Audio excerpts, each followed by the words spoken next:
So, welcome everybody to Fairy Tale Variations number 3. This is remarkable that we've been doing this long. This is our third one. We have tellers from Simon's here, Janice is here. We've got folks that have told with us before. For those of you that don't know what you've gotten yourself into tonight, we're going to tell 5 versions of Rumpelstiltskin, and they're going to be entirely different stories. And it should be a really glorious night. So a quick introduction to Zoom if you're not used to being on Zoom. In the top right-hand corner of your screen, there should be a little button that says View. If you click on that, you can shift between Gallery View and Speaker View. You're probably in Speaker View right now, which means you're looking at me because I have been spotlit. Gallery View is the Brady Bunch look, the Hollywood Squares, the Muppet Show, depending on your cultural reference. Feel free to use whichever one you like. And in that, if you are comfortable turning on your cameras, we would love to see your faces. We would love to see your smiles and your laughter. And so if you feel comfortable turning on your cameras, please do. Ralph, I do see that you have raised a hand. I will ask you to chat in just a minute.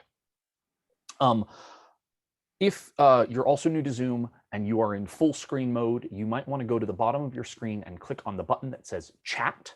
That will bring the chat window up in the side of your screen. In this new world of Zoom, we've often found that people like to chat during the show. People like to give responses. And other than completely shutting down the chat, it's hard for me to police it. So that you don't get pop-ups on top of your screen, the easiest way to do is open the chat window on the side. You are welcome to use the chat. If the chat gets totally out of hand, as it has once, then we will shut it down and we will make people go away. But we hope that that doesn't happen.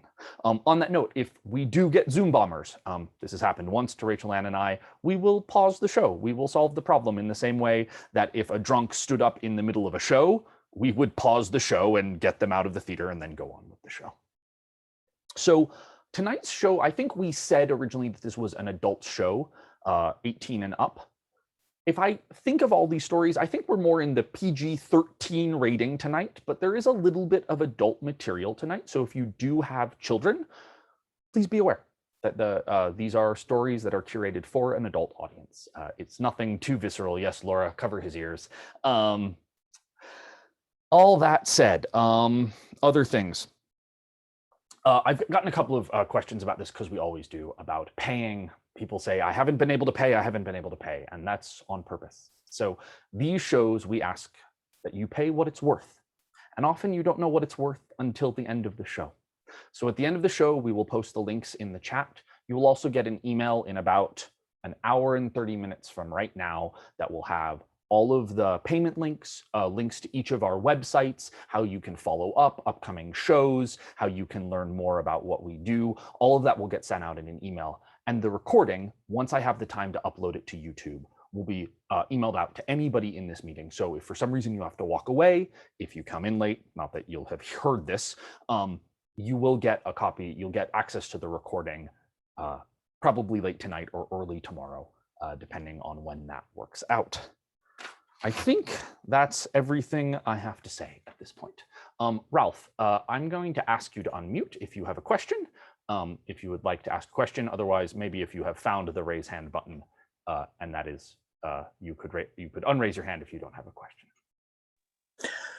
I don't know how to unraise my button, but hello to all. I'm still trying to figure out which buttons work. It's a pleasure to be here. I have lowered your hand. If raise hand is, there's a little button at the bottom of your screen that says reactions, and under reactions, there's an option to raise hand. And to lower hand, you do the same in reverse. So thank you. Absolutely. Yes, Leslie. We'll answer a couple of questions here before we start.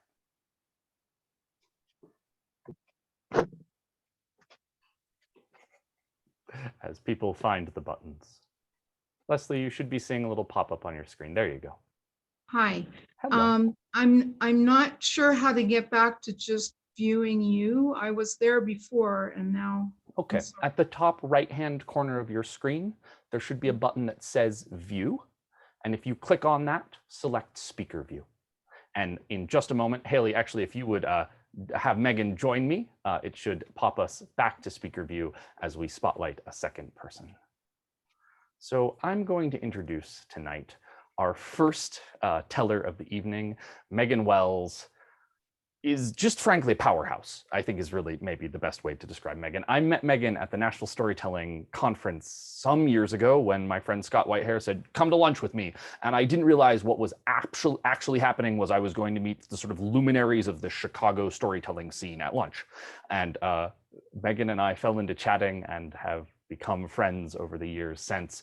Megan does the most amazing long form storytelling I have ever encountered. She does an hour and a half of Helen of Troy from Helen's perspective. She does Sherlock Holmes. She does living history characters. She does amazing stories.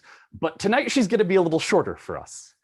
Megan will be introducing the story of Rumpelstiltskin in the closest we have to the original form. And then we're going to spin off that and dance off of that. So please, friends, welcome to our stage Megan Wells. And I'm going to get out of the way and let Megan take us away.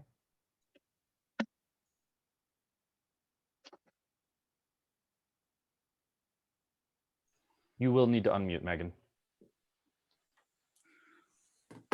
What a good idea. There once was a foolish king. Plant only wheat in our fields. Now, why and how it came that way is too long a story than I have time to tell. Let us just simply say that he lost his way and cut half the woods besides. Less woods, more wheat. Well, the fertile fields, which had been a quilt of colors, barley and oats and rye and flax and millet, were now pale and yellow with wheat alone. Oh, and straw, for where there is wheat, there is straw. Now, when that king died, his son ascended the throne and followed blindly along to the tune, Father Knows Best, unmindful of drought. So when the drought came and the wheat failed and he went through all the kingdom's gold, what could he do? What could he do but borrow from other kingdoms? So when his son, the son of the wheat foolish king, inherited a kingdom with a debt that he had not made. So he took to the throne with a pout so severe. No princess would have him, would they, with a debt like this? What would he do for the villagers? Where will he find enough gold? He sat on his throne, mastering the art of sighing.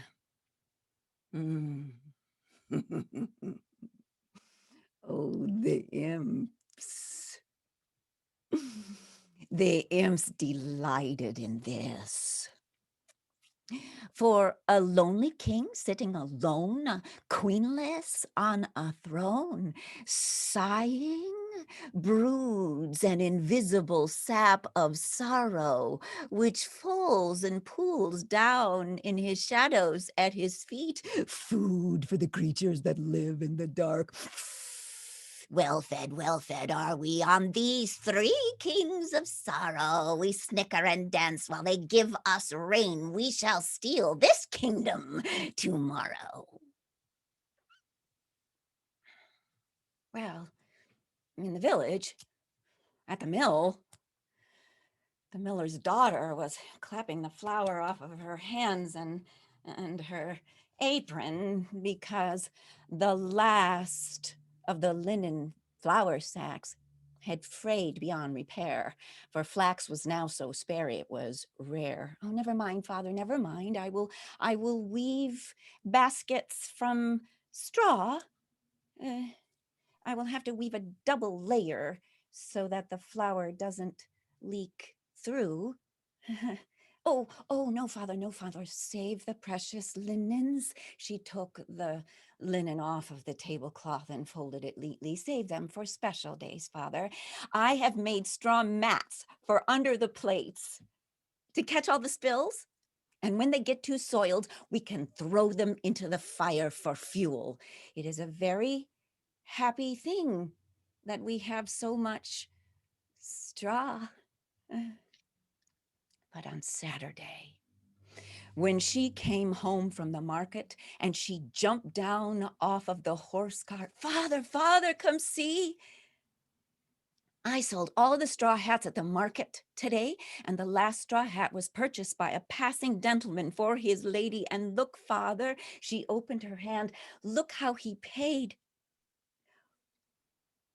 Which was brighter, her smile or the coin of gold?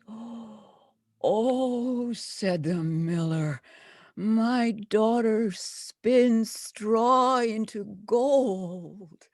He showed everyone at the pub the golden sovereign until everyone agreed that the miller's daughter spins straw into gold.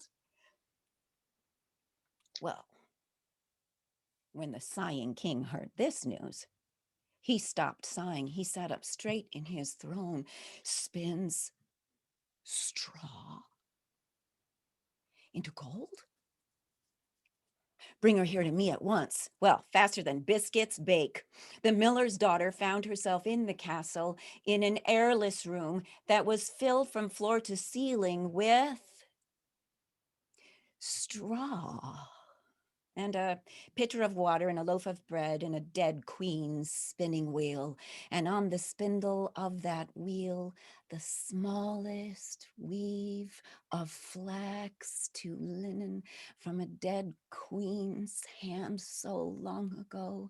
She touched that spindle for luck, and she did not fall asleep for 100 years. This is not Sleeping Beauty. She stayed very much awake. The imps scuttled and scurried down from the towers and the turrets, around the shadows and the corners, till they came to the stairs where they went down, down, down to their forgotten cellar in the deepest dark of this castle. Who remembers the spinning spell? Only one, the eldest of imps. For he remembered everything. He was always the last teller at the bonfires, in the sparks and the flames, in the full or the waxing of the moon, telling the epic tales of a time long ago before a wheat king cut their woods. Revenge I shall have, mark my words, or I am not called. He went up the stairs, sipping the shadows for sustenance, and used his acorn to distract the guards, and then, thin as smoke, he slipped underneath that thick oak door.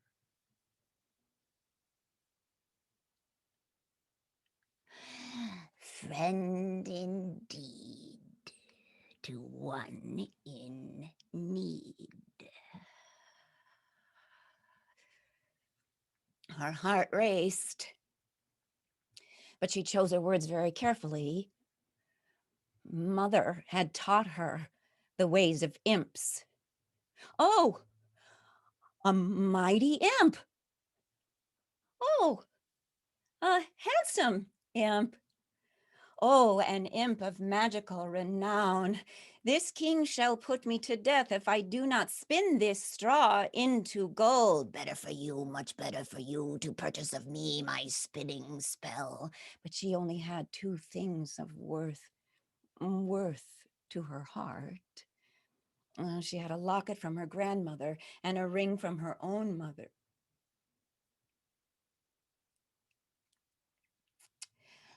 With trembling fingers, She untied the ribbon and she held out that locket and dropped it into the imp's hand. He pocketed the locket and he put his foot to the wheel. It was magic, but it was not easy. The miller's daughter fetched the straw to give to the imp, who fed it to that spinning wheel, bobbin by bobbin, bobbin by bobbin, bobbin by bobbin, all night long. Well, in the morning, when the guards opened the door for the king and they saw those golden bobbins, 100 golden bobbins, said the king. And she, reading her sovereign's face for every clue, wondered at it when he turned to her and said, "Oh, dearest lady, I did not, forgive me. Could you do it again?" She found herself saying, "Yes." A larger room, twice the straw, a pitcher of water, a loaf of bread, a jug of milk, a dead queen spinning a wheel. Friend indeed to those. Indeed, indeed. It grieved her to give him her dead mother's ring. Bobbin by bobbin, bobbin by bobbin, bobbin by bobbin, all night long. 200, dear lady. 100, 2, that's half the kingdom's debt. Lady, could you do it again? Sire. By debt. If by debt you mean the kingdom's burden, then I for that I shall spin. But if you mean to gain for your own person, then I shall wish all of these bobbins to ash. Lady, for the kingdom, I swear. Then swear to me that this night will be my last. I swear it.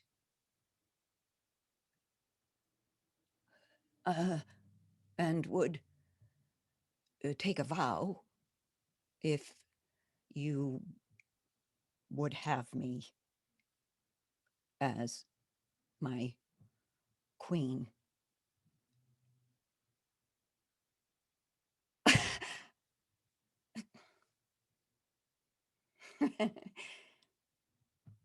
She found herself saying yes. The ballroom with all the doors locked, floor to ceiling, with straw, a pitcher of water, a loaf of bread, a jug of milk, a bowl of fruit, slices of meat, and a dead queen's spinning wheel. More precious to imps than necklace or gold. Your first child for this straw to gold.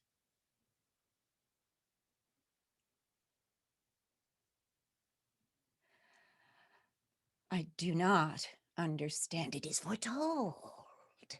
It is foretold. Your first child for this straw to gold.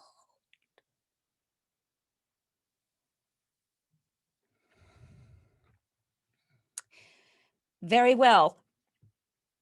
Bobbin by bobbin, bobbin by bobbin, bobbin by bobbin. Bobbin by bobbin, bobbin by bobbin, bobbin by bobbin. I know we are not in the same room, but you can please do it with me. Bobbin by bobbin, bobbin by bobbin, bobbin by bobbin. Bobbin by bobbin, bobbin by bobbin, bobbin by bobbin. One more. Bobbin by bobbin, bobbin by bobbin, bobbin by bobbin. All night long.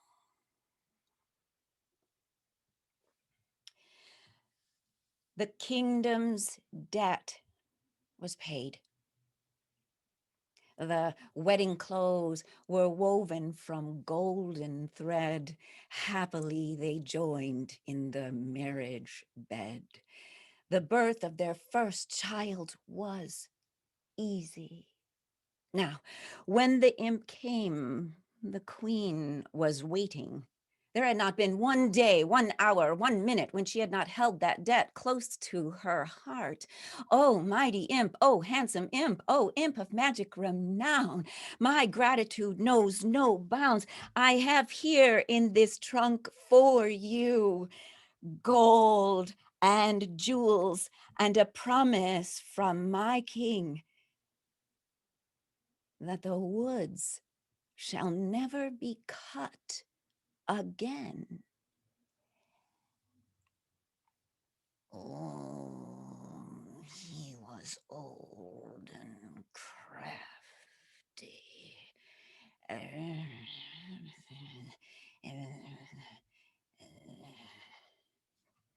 I gave you a life. I gave you 2 lives, for you have had a son. Is this price fair? A price for a life? Oh, a life has no price. Yet, my child's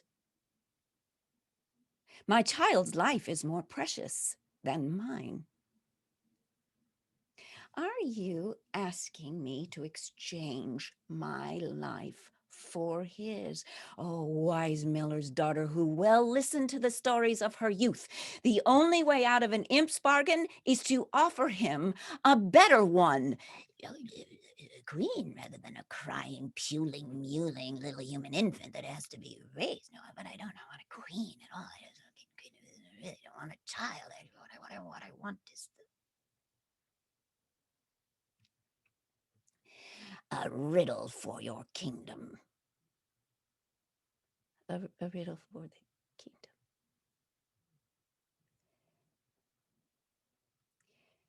3 guesses. If I get it right, then you lose everything and will leave here forever. But if you get it wrong, then the kingdom is mine. The kingdom is mine. Guess my name.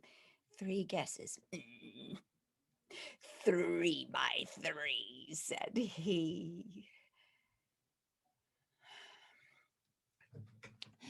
The next night the imp arrived when husband and baby was asleep. Indeed, he spelled them deep, so they dreamed blissfully while this transaction occurred.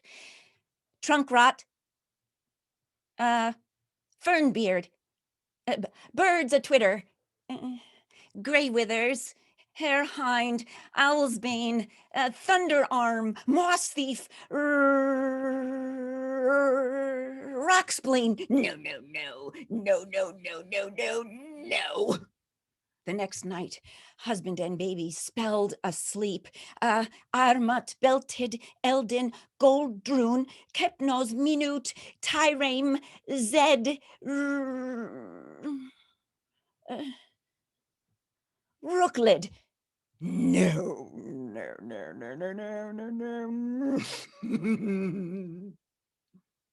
No.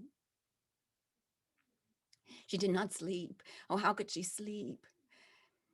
The baby and husband now turning, coming up from that spell, she went out into the hallway so as not to disturb them.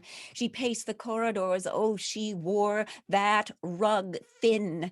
These were the best of her names, the last of her names. She feared tomorrow. She was the mother of a new infant. The imps gloated in the shadows. We've won the kingdom. She followed the whispers. Around the corner and down the stairs, down, to a forgotten cellar in the deepest dark of that castle. Her opponent stood on an old, hewn from wood throne, forgotten here by a wheat-blind king. Revenge, I have won for us. The imps danced around him, their torches threw their shadows high upon the walls. Her head was spinning at the sight. She braced her spine against that cold stone. The kingdom is ours. I shall be remembered forever.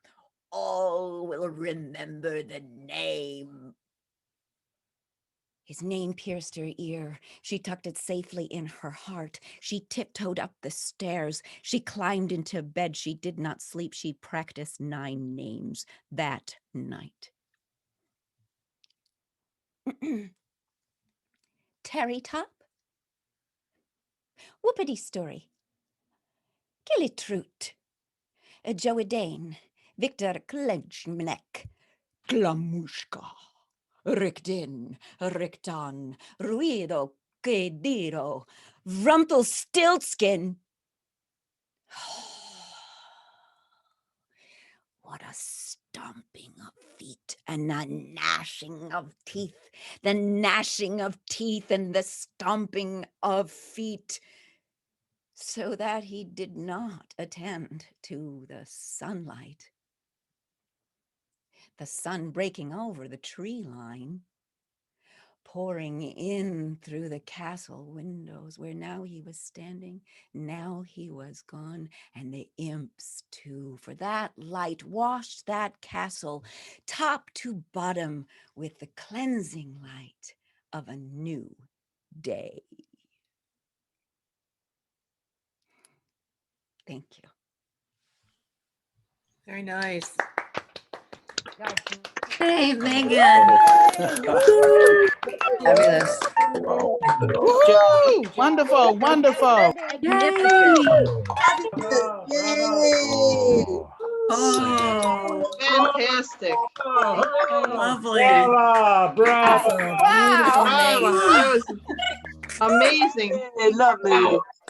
wow. Thank you very much. Robin. Oh, That was terrific. wow. She's probably a professional. All right, Haley. Okay, that's a way to start. That was lovely, Megan. Thank you so much. I would like to next introduce my good friend Paul Strickland. Paul is in the vein of gentlemen that tell stories that aren't actually true that are remarkably funny, which is a very classic vein in the storytellers of the United States these days.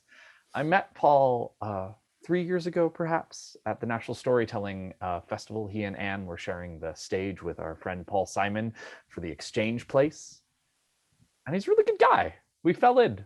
And then Anne and I met him again at the Stone Soup Storytelling Festival in 2019. And when we were talking about this show, we kept saying, who do we want? What friends do we want? What tellers? And we kept coming back to Paul. And so we wrote Paul and said, do you tell fairy tales? Have you ever thought about telling a fairy tale? And I think Paul wrote back of no and no, but why not? And so this, I believe, is Paul's first fairy tale. And it's coming to you from our little stage here on Zoom. So please, friends, welcome to our stage, Paul Strickland. Thanks, Cooper. And wow, one more time, I mean, Megan, what an incredible telling of that story. I feel lucky because I'm not telling my own story to have to follow Megan after that. I'm actually going to tell the version that was told to be by my Uncle Faltz. For those of you who don't know, my Aunt True and my Uncle Faltz live in a trailer park called Big Fib Trailer Park Cul-de-sac. It's a trailer park in the shape of a giant cul-de-sac in a town called Big Fib. And they live in a trailer in that trailer park because living in a house in a trailer park would be uppity.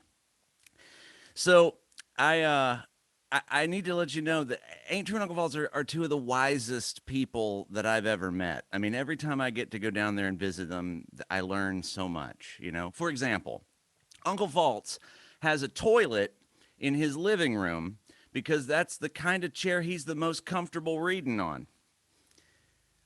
I mean, that is the kind of wisdom that most of us just do not ever get access to. I asked him whenever he first installed that toilet, as it were, in the living room, I asked him if it flushed, which was a mistake. He said, "No, boy, it doesn't flush. It ain't a bathroom toilet, it's a living room reading toilet. What's wrong with you?" Well, sometimes when you go down there to Aunt True and Uncle Faltz's place in Big Fib, Uncle Faltz will sit on his living room reading toilet and tell you a story. And a lot of times those stories are about people in the trailer park or about family members of mine or whatever, but sometimes they're traditional tales with Uncle False's slant on it. And this is, of course, one of those. It's Uncle False's Rumpelstiltskin. He started out like this. He said, Rumpelstiltskin, the story of an evil king. Once upon a time, and I stopped him right there. I said, Uncle False, why do you say once? He said, well, because it's past tense, right? I mean, once would be present tense. Once would be past tense. Future perfect tense would be will have onced. I'm pretty certain that the story of Rumpelstiltskin happened sometime before right now. So I think we're going to go with once upon a time. Well, fair enough. Here's the story. Once upon a time before right now, there was a young woman who was very, very poor, and she still lived with her father. And one day, the king happened to come through their neighborhood. And Uncle False says, now, this father of this poor young woman, he's kind of like our neighbor 3 trailers down, told us that he invented pulp and sold the patent to the orange juice people. I mean, some people's mouths have a mindlessness of their own, ain't they? Well, this father of this poor young woman said that she could spin straw into gold. Spin straw into gold. Come on, man. If your daughter can spin straw into gold, why are you poor? Well, that is not how the king replied. The king replied, if your daughter can spin straw into gold, you must bring her to the castle so that I can put her skills to the test. And right there is your first clue that this king's crown done cut the circulation off to his brain. Well, the next day, the daughter was brought to the castle, and the king himself escorted her to a room that was filled with straw. And the king said, if you can spin all of the straw in this room into gold by morning, you will not have to die. Plot twist already. I mean, this is your first clue that this king has already gone down the psycho path. Well, there this young woman was, locked in this room, filled with straw, with nothing but a spinning wheel and a reel and a whole bunch of tears. Uncle False says, now if the story ended right here, I think the moral would have to be, it ain't your fault if your parents have unrealistic expectations. But the story doesn't end right here, does it? No, here's what happens next. The king locked her in the room. Then he walked away, counted to 100 or something, and then he just turns himself into the magic little man. And then he walks. I said, whoa, what? Uncle False, what are you talking about? He said, come on, Paul, you've read this story too. You know that it ain't even weird, right? This king and the magic little man, they got to be the same guy. I mean, think about it, right? Just think about it. This king locks the door, walks away, and then a little while later, a little magic man comes in.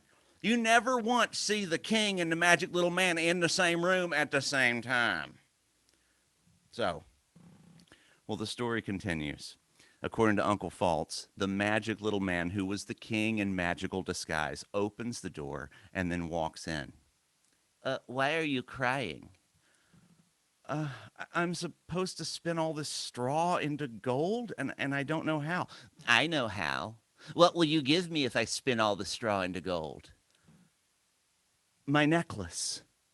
And so the young woman gave the magic little man her necklace, and he spent the night spinning all the straw into gold. Well, the next morning, the king shows up, unlocks the door. You know, the king now, he's like regular sized and seemingly magicless. He pretends to be surprised by all the gold. Then he takes this young woman to a second, even larger room full of even more straw, and then has the audacity to say, spin all this straw into gold too, or you will have to die. And if the story ended here, the moral would have to be, this is why we can't trust rich people. But the story doesn't end here, does it? He locks her into the second room, goes away, turns into the magic little man. Nancy Drew Switcheroo 2, the sequel. And then he goes back and he opens the doors of magic little man. And this time he takes her ring to spin all the straw into gold. I said, okay, Uncle False, I got to stop you now. Why would the king go through this whole ordeal? Uncle Falk said, Lord Paul, I don't know. I don't know. I mean, why does the king think that locking a woman in a room is an appropriate first date? I don't know. I think the point of this thing is that this king ain't a very good guy. I mean, now that we're talking about it, listen to it. Spin straw into gold. Doesn't that kind of sound like some magical medieval money laundering? Well, the third morning, the king arrived, opened the door, and pretended to be excited about seeing all the gold. So he took the young woman to a third, even larger room full of even more straw. But this time he said, spin all of the straw in this room into gold, and you can be my wife and become the queen. Well, I mean, how romantic. Did he get down on one knee to lock her into the third room? Daggum. You know, I swear. So the king then steps away, turns himself into the magic little man. Nancy Drew Switcheroo 3, this time it's matrimonial. And then he walks back, opens the door, walks in. What will you give me this time? I've already given you my necklace and my ring. I have nothing else I can give you. Well then, once you become queen, you must give me your firstborn child. Let's just take a minute and recap here. All right? This king / magic little man, he has stolen her necklace. He has stolen her ring. He has locked her into 3 rooms. He has threatened her life twice. I reckon he thought the only way he could torture her more was marriage and children. Well, the next morning, the king showed up, opened the door, and of course the room was bereft of straw, but brimming in gold. And so the young woman married the king because, let's face it, what choice was she really given? And that is how she became the queen. Uncle Falk said, now, if you do a close reading of this here text, you will notice something that I noticed. The moment that the king marries this young woman, he just disappears from the story. I mean, he is just gone from the story. So obviously what happened, he turned into the magic little man and got stuck that way. Well, according to Uncle False's theory, the king was able to turn into the magic little man and back using a magic word. And that magic word was, of course, Rumpelstiltskin. But like any duplicitous life, like any kind of secret that you're keeping from everyone else, any kind of deceitful behavior like that, there are always mounting consequences and diminishing returns. And he went to the well too many times, and eventually that magic word stopped working for him. And he got stuck as the magic little man. Uncle Falk says, now, listen here. What happened next is going to blow your mind. He got stuck as a magic little man, which probably wasn't so bad at first. You know, when you think about it, right? You can do magic if you're a magic little man. You know, you can basically pay your rent in straw. You know, it doesn't hurt as bad when you fall down because you're already pretty close to the ground. Well, the magic little man / the king was hoping, since he had deceived and lied his way into this life he didn't want, that he could deceive and lie his way back out. But what he thought he needed was someone else to say the magic word, the queen. The queen had her first child, and sure enough, what happened? The magic little man showed up in her chambers. Give me the child, just as you have promised. I'm the queen now. I can give you anything. Is there anything else I can give you? Is there anything I can do to repeal this promise?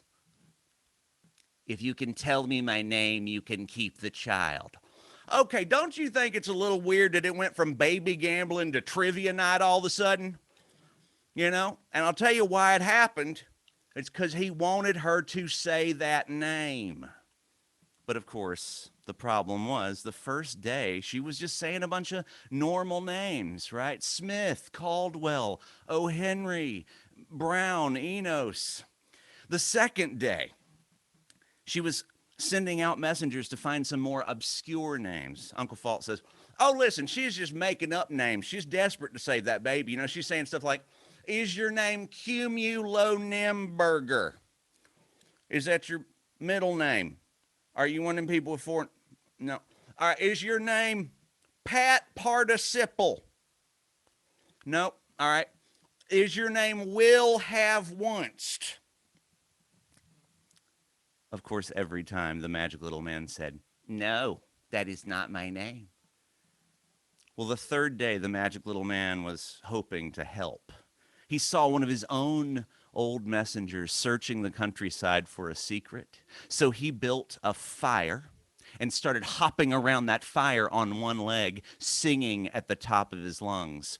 Today I'll bake, tomorrow I'll brew, and the Queen's child I will win. It's a good, good thing that no one knew. My name is Rumpelstiltskin. My name is Rumpelstiltskin.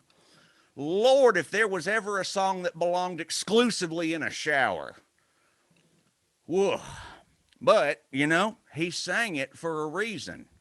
I mean, if the story ended here, the moral would probably have to be, you can dance like no one's watching, but no one backyard karaoke's when they don't want to be heard. That magic little man wanted her to say that word. This was not a mistake. This was a setup. He was leaking this information to the Queen. And sure enough, on that third evening, the magic little man arrived. What is my name? Your name is Rumpelstiltskin? And when nothing happened, that magic little man stomped his right foot into the ground so hard he fell in up to his waist, reached out, grabbed his left ankle with both hands, and ripped himself up the middle in two. Uncle Fault said, I mean, that way he could go down both the psycho and the sociopaths. But, you know, I mean, the fact of the matter is, a lot of times if you hear this story, they cut that ending, say he just ran away or something, and it's just because they're trying to avoid an R rating. You know, I mean, there's a lot of money to be made in fairy tales you are allowed to tell children at bedtime. What happened was, when that magic little man heard the magic word, and it didn't poof him back into the king, he flew into a magical rage and killed himself. Because he had become someone he did not want to be and couldn't see an easy way back. And we all know there is no such thing as a magic word that can fix all that. Uncle Fault said, so now that the story is actually at its end, I reckon the real moral of this story would have to be, don't ever put yourself in a position where you need other people to tell you who you are. I mean, that's why it ain't called out-tegrity. It's called integrity, because all the tegrity is within. And the only person in this whole story, Paul, the only person in this whole story that was ever true to herself, didn't try to deceive everybody, was the poor daughter of a terrible liar. And as far as I can read, she became queen. And without that king, she and her child managed to live happily ever after. Bravo!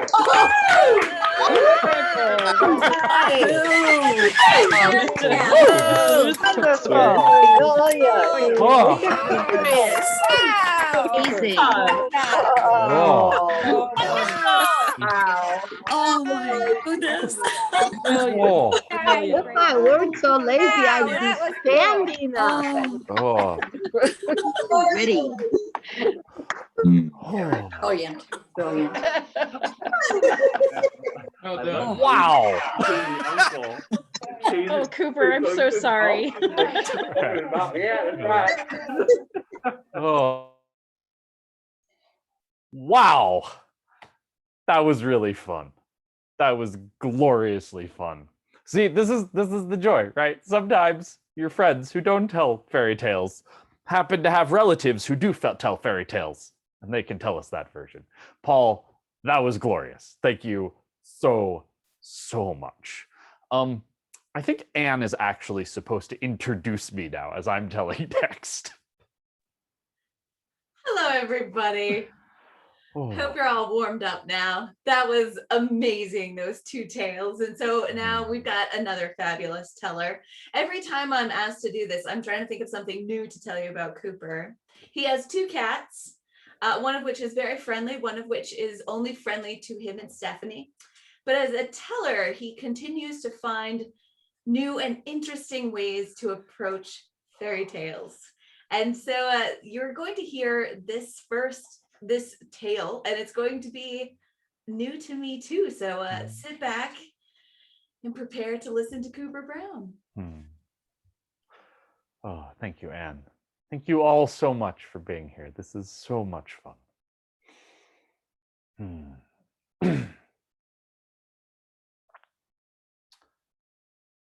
When that morning we opened the doors of the stone barn and we saw it stacked reel upon reel upon reel of the finest golden thread anyone had ever seen,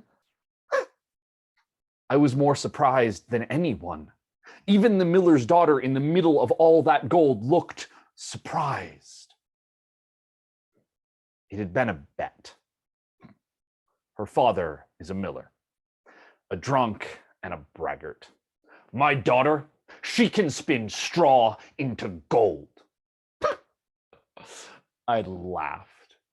I laughed the laugh of a young king who had just had an idea.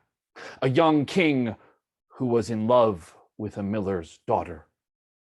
Our country was so small that when we met together, we whispered that maybe there was a chance that we could be married. But it was so poor that we knew that I must marry a rich dowry. But in that moment, I had a plan. Really? Are you willing to wager on it? If I win, a year's exemption from your taxes, though your daughter keeps the gold, if there is any. And if she fails, her life is mine. I heard the whisper run around the room, but I caught her eyes and she understood. Her life was mine, as mine was hers. And so the barn was packed with straw. Her spinning wheel was set there before the fire. We locked the doors that cold September night. And the next morning, she had done it. Her father laughed out. I told you she could. A year with no taxes. Come on, lads, drinks are on me. Him and all the rest marched off back to the inn just as the dawn was breaking for celebratory drinks. And I stood there in that room, glowing gold, the firelight against all that thread with her. How? She laughed. Oh, she laughed. My king, my clever king, I knew your plan. My life was yours. My life is yours. Last night, I was just planning on laying down in all that straw to sleep, and then he appeared. He stepped out from the shadows, a dwarf, not as tall as your waist, with a brown jacket, a red cap, and a long white beard that touched the ground. He offered me a wager, a bargain, my necklace. In exchange, he would spin all the straw into gold. I looked to her throat. The necklace of silver and blue stones that I had given her in secret was missing. My love, my king, I know our country is poor. You lost your wager and I my necklace, but this much golden thread is a dowry worth much.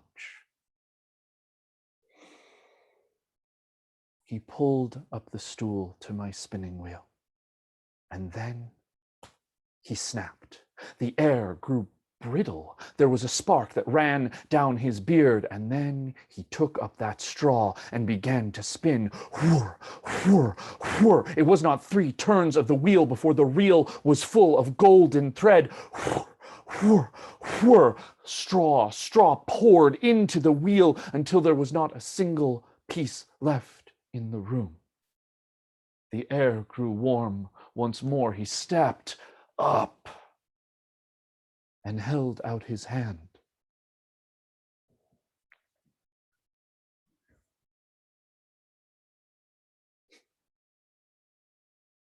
If you have need of such a task again, knock 3 times upon the hearthstone, and I will come to you. He disappeared into the shadows and was gone. I was so stupid. I was arrogant. I was foolish. It was the best idea to solve the country's financial problems, to let us marry. It seemed so simple. I would wager with her father that she could not do the task twice more. That if she failed, the crown would take her head. But if she succeeded, she would be my queen. We thought we were so clever. The second night, she traded her mother's ring. And again, the barn was full of gold. I lost 5 years' taxes on her father's mill. And that third morning, we opened the doors and the barn was stuffed, floor to ceiling, reels full of golden thread. The crowd, they cheered. She had done it. They lifted her on their shoulders in joy, but she did not smile. It was only later, when she sat before the fire in our castle, that she told me the rest. He appeared that third night, and when I offered him the jewel you had given me, he shook his head. What need I with such a bauble as that? The treasures of the earth are mine, as is the gold I spin. My necklace and my ring. To keep you playing, for there must be a bargain. So what would you take in bargain tonight? To let you keep your pretty head? For you to marry your king? To spin straw into gold, daughter of Eve? I would take the first child born to you. Do we have a deal? He would take no other thing. In the end, all there was to say was yes. It was in the warm sunshine of June that her belly just began to round. And then it was obvious to all that we were to be blessed with a child. Our son was born in December as we prepared for Christmas, and the people rejoiced with us. But at night, we lay together wrapped in one another's arms, and we held our boy and we waited. But he did not come. I know now what I knew not then, that when the earth is hard with frost and snow frozen, the dwarves in their kingdoms in the earth are trapped. But spring always comes. The snows melted, the flowers began to bud and blossom, and the ground grew soft. It was one night, as we sat before the fire, our boy in his cradle, when he appeared. He stepped from the shadows. It was the first time I had seen him. He was not as high as my waist. His long white beard was lifted up into his belt. His face was craggy like stone or wood worn by the ages of time. and he smiled. And in that smile, my wife and I knew terror. I reached for my dagger. I wore no sword that night, and with that he snapped. The air grew brittle. It felt as if iron bands wrapped themselves around me. I could not move. I could barely breathe. He grew close. He stood on tiptoe to look down into the cradle. My wife was on her feet, lifting our boy in her arms. He is mine. By wager and promise, he is mine. I could make you give him to me, but it would be sweeter if it was given willingly. I saw her arms tighten around our boy. A promise had been made. Another wager, then. He smiled. He smiled an ancient, soft smile. You would wager again? Tell me what I must do to keep my boy. Guess my name. What? Guess my name. I will return tomorrow night and 2 nights after. Have as many tries as you like. Guess my name, and he is yours. But if you cannot, you give him to me with your good will.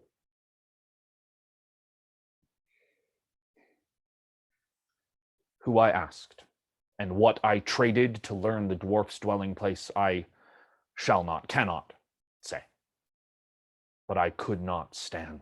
Another night, wrapped with magic there, hearing name upon name upon name, hearing the desperation rise in her voice until there were no more names to speak. I rode into the woods, up into the hills where the trees are ancient and thick, so close together. Finally, I had to lead my horse there among the branches, and there I found it, the clearing where I had been told it would be. The ancient trees stood sentinel, a dry stone hut, and that clearing bright as day beneath the oh so full moon. There was a fire that burned there, and on the other side, on an old stump, he sat, his beard brushed out before him as he braided it up. I stepped into the firelight and met those eyes, old and fathomless. He lifted his hand. I saw the spark begin to run down his beard. The air felt hard and fragile around us, but I held up my empty hands. No tricks. I just wish to talk. Very well. Sit down. I seated myself across the fire from him. Please. Why do you want him? Is he a meal to you? Son of Adam, you are not the only one that wants a child.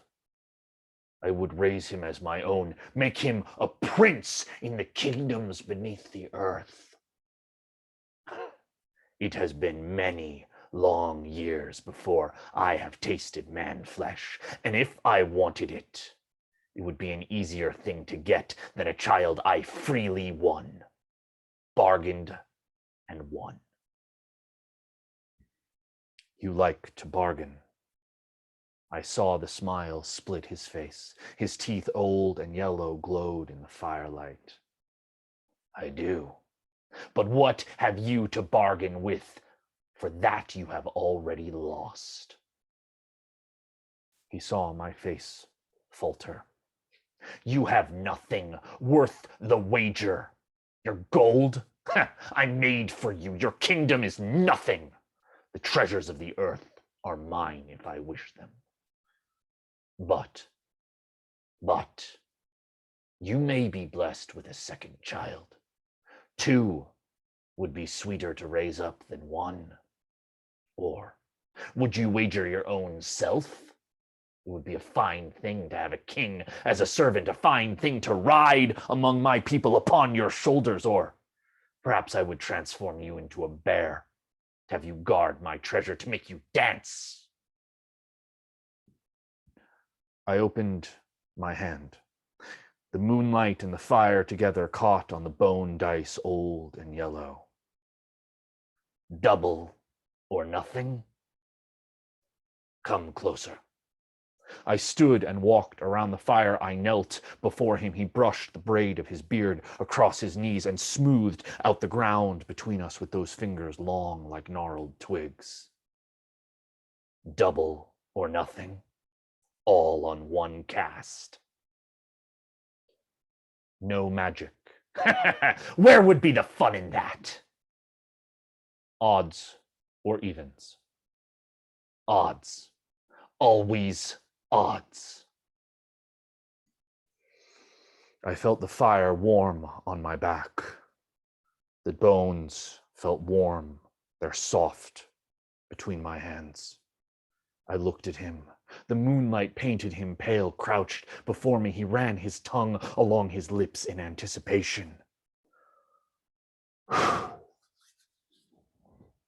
Once, twice, 3 times they bounced between us, a 1 and a 6, 7 odds. Before I could even think my sword was in my hand, I cut. As he leapt back, we stared each other down across that stump and across it. His beard lay cut through. He snapped, but the air did not change. No iron fell upon my limbs. His magic was in his beard. I met his eyes there, and they filled with rage and hatred and impotence, feelings I knew all too well. I held my sword between us, but I did not wish to kill him. But his face began to change, the granite of his cheeks becoming a landslide. You are a cheat and a bad loser. I will come for you. When my beard grows long again, I will come for what I am owed. Your wife's wager and your own. Double or nothing it was, and I have nothing but time. He turned then and ran from me into the woods, the shadows, and the night. Dawn had long since broke by the time I reached the castle. I saw her there, standing in the courtyard, waiting, our boy in her arms. She watched me as I dismounted, as I handed the reins to my stable boy, and then I met her eyes so full of hope, of fear, of...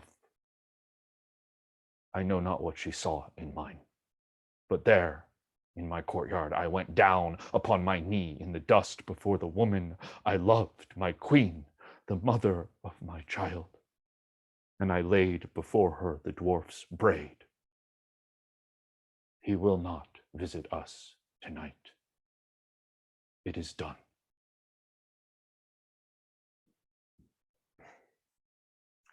"18 years have passed since that day, and the kingdom has prospered. The thread, it brought wealth to us. It let us flourish. And when I look at my boys, for it was not a year after that we were blessed with a second son, as they ride out hunting and hawking, I look at my wife. I see the joy that fills her face every time she looks upon them. But also, I watch the shadows, and I have seen him there, out of the corner of my eyes, watching us, watching them. How long does it take for a dwarf's beard to grow long again? I do not know. Thank you.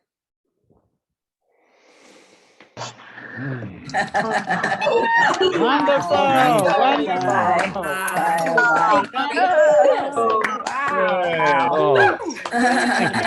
Thank you. Wow. Amazing. Beautifully Oh. done. Beautiful. Fabulous. That was awesome. Thank you so much. Wonderful. Thank you, Cooper. Oh, thank you. Wow. Nice job. Thank you so much. That is the first outing of that story, really. Oh, all right. I'll let Haley mute us all. And upside down, maybe that's it. Maybe. Flagon. All right. So, thank you, friends. The next person I would like to invite up is my very dear friend, Rachel Ann Harding. This has been such a fun time doing these fairy tale variations, and it's been so much fun because it's been making us write new material, which is really fun. And as that was the first time Anne has heard that story, I think this is the first time I will be hearing Anne's story, as will, I think, the vast majority of everyone here. So please, my friends, welcome my dear friend and co-conspirator in this endeavor, Rachel Ann Harding. What an evening. I feel like my heart has just been up and down and all over the place. And so hopefully we'll go somewhere new now. Jack liked to talk. There was nothing more that he enjoyed than a good conversation, a lively song, but more than anything, a boast off. His boasts would get so grand with every glass of ale Kitty the barkeep set down in front of him. He would get further and further with his boasts until whoever he was competing with would concede. People would pay for his ale just to have him come back and do it again. One evening, Jack sat down with a stranger and the boast off began. The stranger started it. My lands are older than the saints, and you cannot ride to the end of them in a long summer's day. That's so, said Jack. Well, my belt is older than your saints, and it was given to me by my great uncle who killed 7 in one blow. You can see it's written there. The man nodded. Well, my hat, said the man, make strong men tremble in fear. Ha, said Jack. Strong men tremble in fear. My father's walking stick can bring the dead back to life. The man thought a moment. My wheat fields, when brought in, can fill 3 cottages to the brim. Is that all? Is that all? Said Jack. Well, you could fill those 3 cottages with straw and I could spin them to gold. The man leaned back in his chair and let his coat fall open, and there they saw the sigil of royalty, and the pub grew very quiet. The king looked at Jack. I've not told a lie tonight, Jack, but I think you have. Now, you can admit that that was a lie, what you just said about the straw into gold, and I'll pay your tab. Or you can come to my castle and prove to me that you can do that. Now, maybe it was the ale. Maybe it was that everybody was looking at him, but Jack squared his shoulders. I can make good on my boast. I can spin straw into gold. And so the king and Jack went to his castle. When they entered the castle, it was more beautiful and grand than Jack had ever seen, and he thought maybe he had not had enough ale to prepare for this night. And when they came to that room, for some reason already prepared, with a mountain of straw that touched the ceiling and a spindle in front of it, Jack tried to show a little confidence. He took out his pipe, he filled the bowl, and he began to smoke it, offering it to the king. The king shook his head. Jack, you have a night to spin this straw into gold if you can. I'll see you in the morning. Good luck, Jack. Now, Jack, before the door closed, the king could see Jack looking at that spindle, a little bit bewildered. And when the king walked away, oh, this was going to be an entertaining morning. He could hardly sleep all night, and when he woke up, he made his way quickly back to that room. It would be funny to see Jack hungover, probably with straw in his hair. But when he walked in the room, there was a mountain, skeins of gold thread on gold thread, and Jack sitting there looking awake and jolly as ever. Good morning, Your Majesty. Is there any chance of breakfast? It's hard work spinning straw into gold all night. The king looked around the room. He picked up one of those skeins, letting the thread fall across his finger. I didn't think you could do it, Jack. Ah, said Jack. He threw his arm around the king. Don't feel bad. You had a lot to drink last night and you're probably feeling a little hungover. You know, for me, it was nothing, just an evening of spinning and thinking. That stung a little bit. The king stiffened. Jack, if you could do it one night, then I suppose you could do it another night. Jack said, I suppose I can. But what about breakfast? He was given a very fine breakfast, an Ulster fry, which involves 3 types of bread, sausage, bacon, eggs, beans, and tomatoes. And when Jack had eaten his fill, he was shown to a second room. This time the piles were 2, all the way to the ceiling, that spindle in front of them.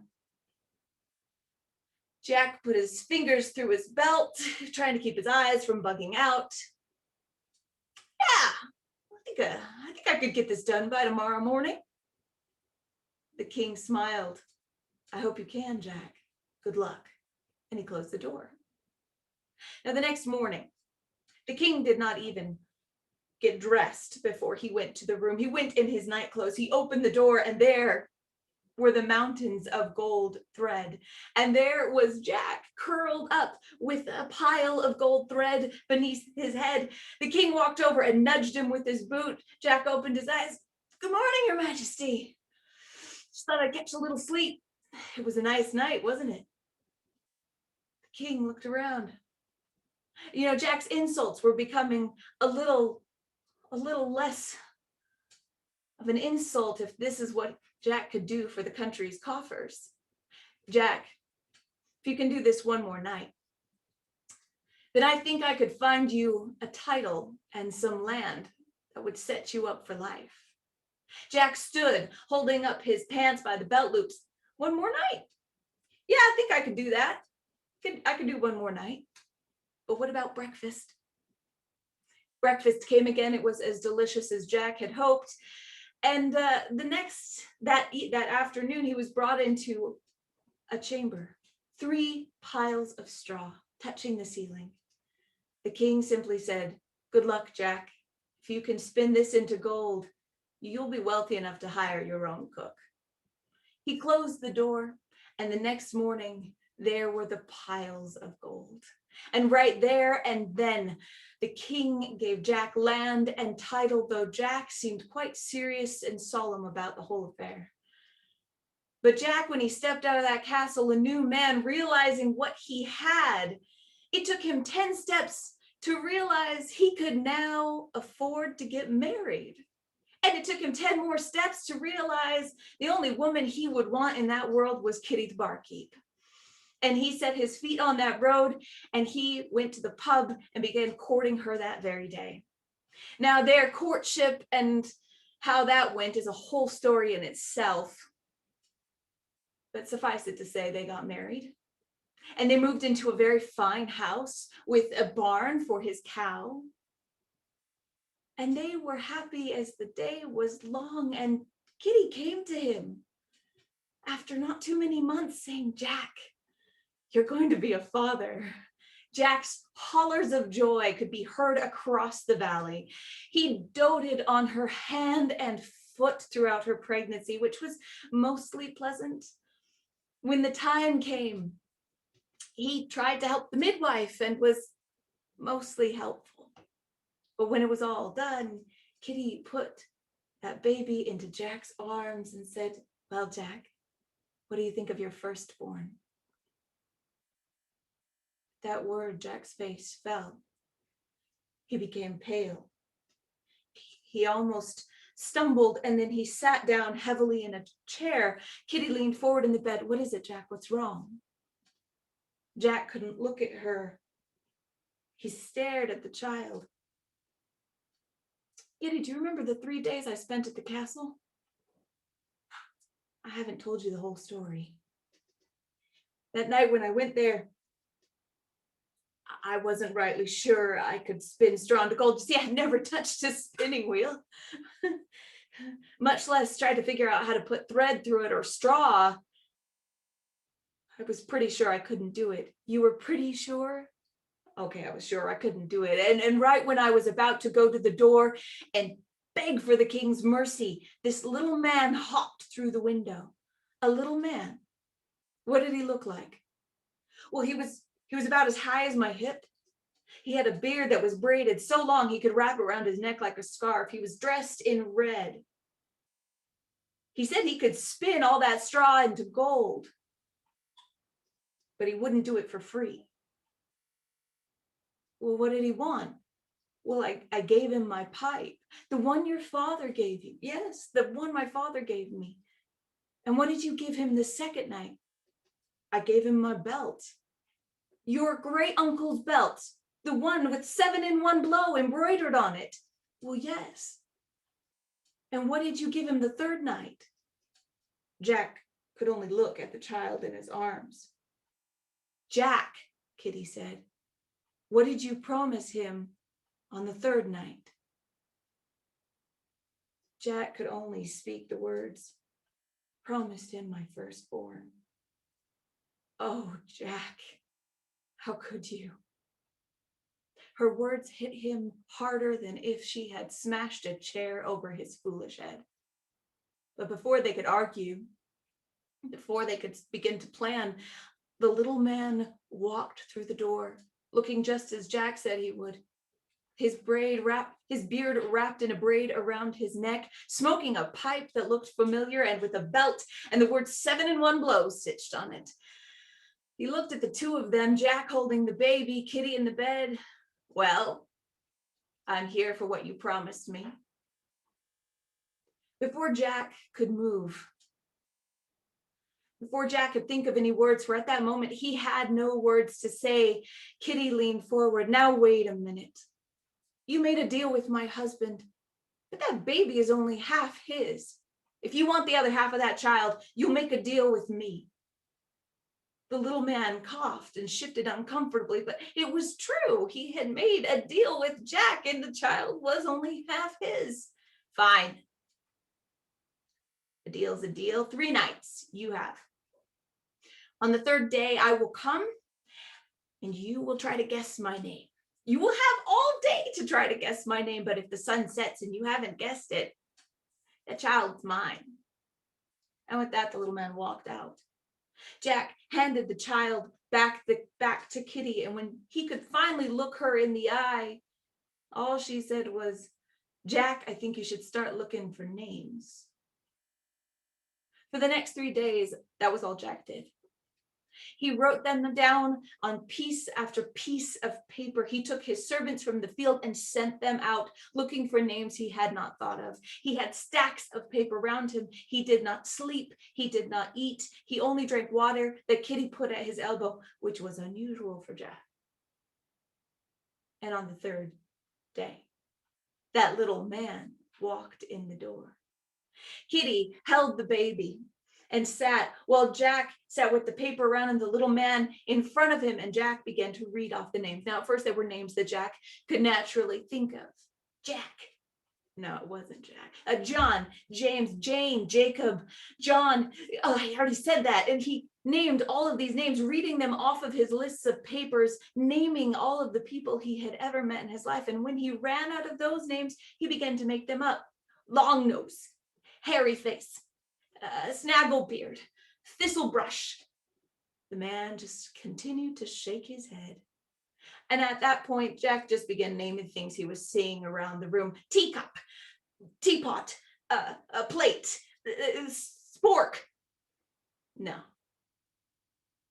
The sun touched the horizon. The little man took that final sip of tea and that bite of cake that Kitty had been serving him all day. Well, you did your best, Jack. Don't feel bad. But I think it's time you give me the baby. Kitty picked up the baby who had fallen asleep and turned to the little man, but Jack said, wait. He stood. Take me. Take me. I am not going to cause you any trouble. I promise to serve you faithfully, but please, you can have all of me. Please take me. The little man looked Jack up and down.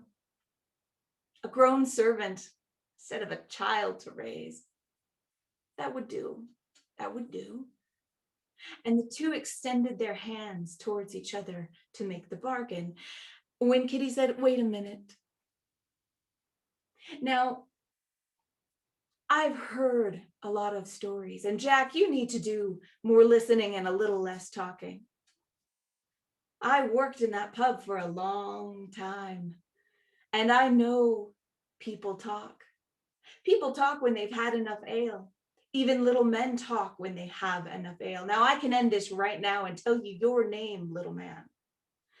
Or you can become godparent to my child, and we can sit down and have a family dinner. It's your choice. The little man looked about. There's no way you would know my name. I never say my name out loud. Oh, you never say your name out loud, just like you never lose at cards during the full moon, or you like a little more foam in your beer than most people. Little man and Kitty locked eyes for a while, but then that little man nodded. All right. I suppose being a godparent to a child would not be as hard as raising one. And with a father like Jack, this child might need my help down the road. Kitty extended her hand and shook hands with the little man, and then she handed the baby to him, and then she turned, and you, Jack, no more boasting. Jack looked between Kitty and the little man who was now cooing over his newborn. No, Kitty, I'll never boast again. And they sat down and they had dinner that night, where this whole story was told. And Jack told this story again and again at the pubs. And he mostly kept his word, for he never did boast unless it was about his wife, the clever Kitty.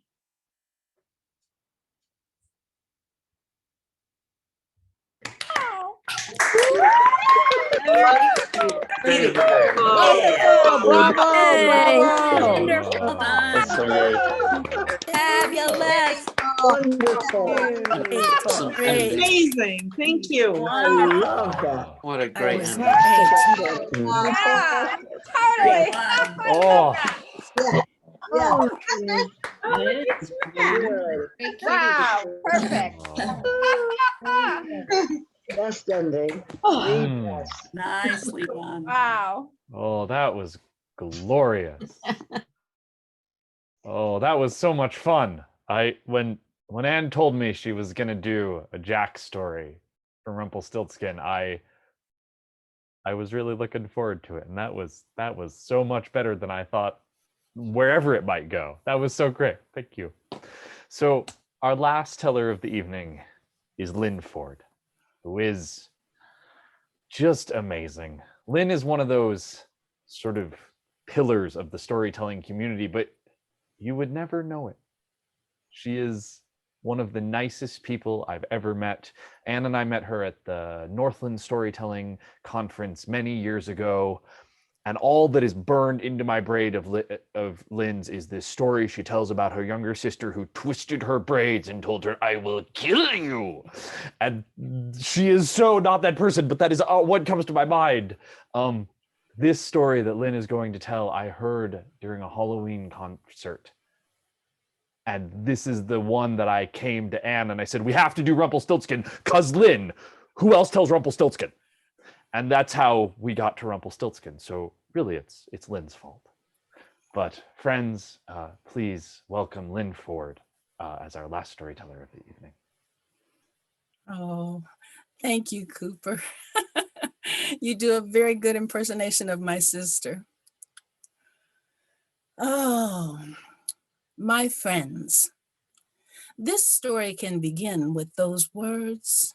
You know those words. Once upon a time. But they do not always lead to happily ever after. I sold my soul. That changed my life, and thereby hangs the tale. I was bored. I was bored with the life in the countryside. I was bored with the work I had to do. I was tired of taking care of my brothers since my parents' death.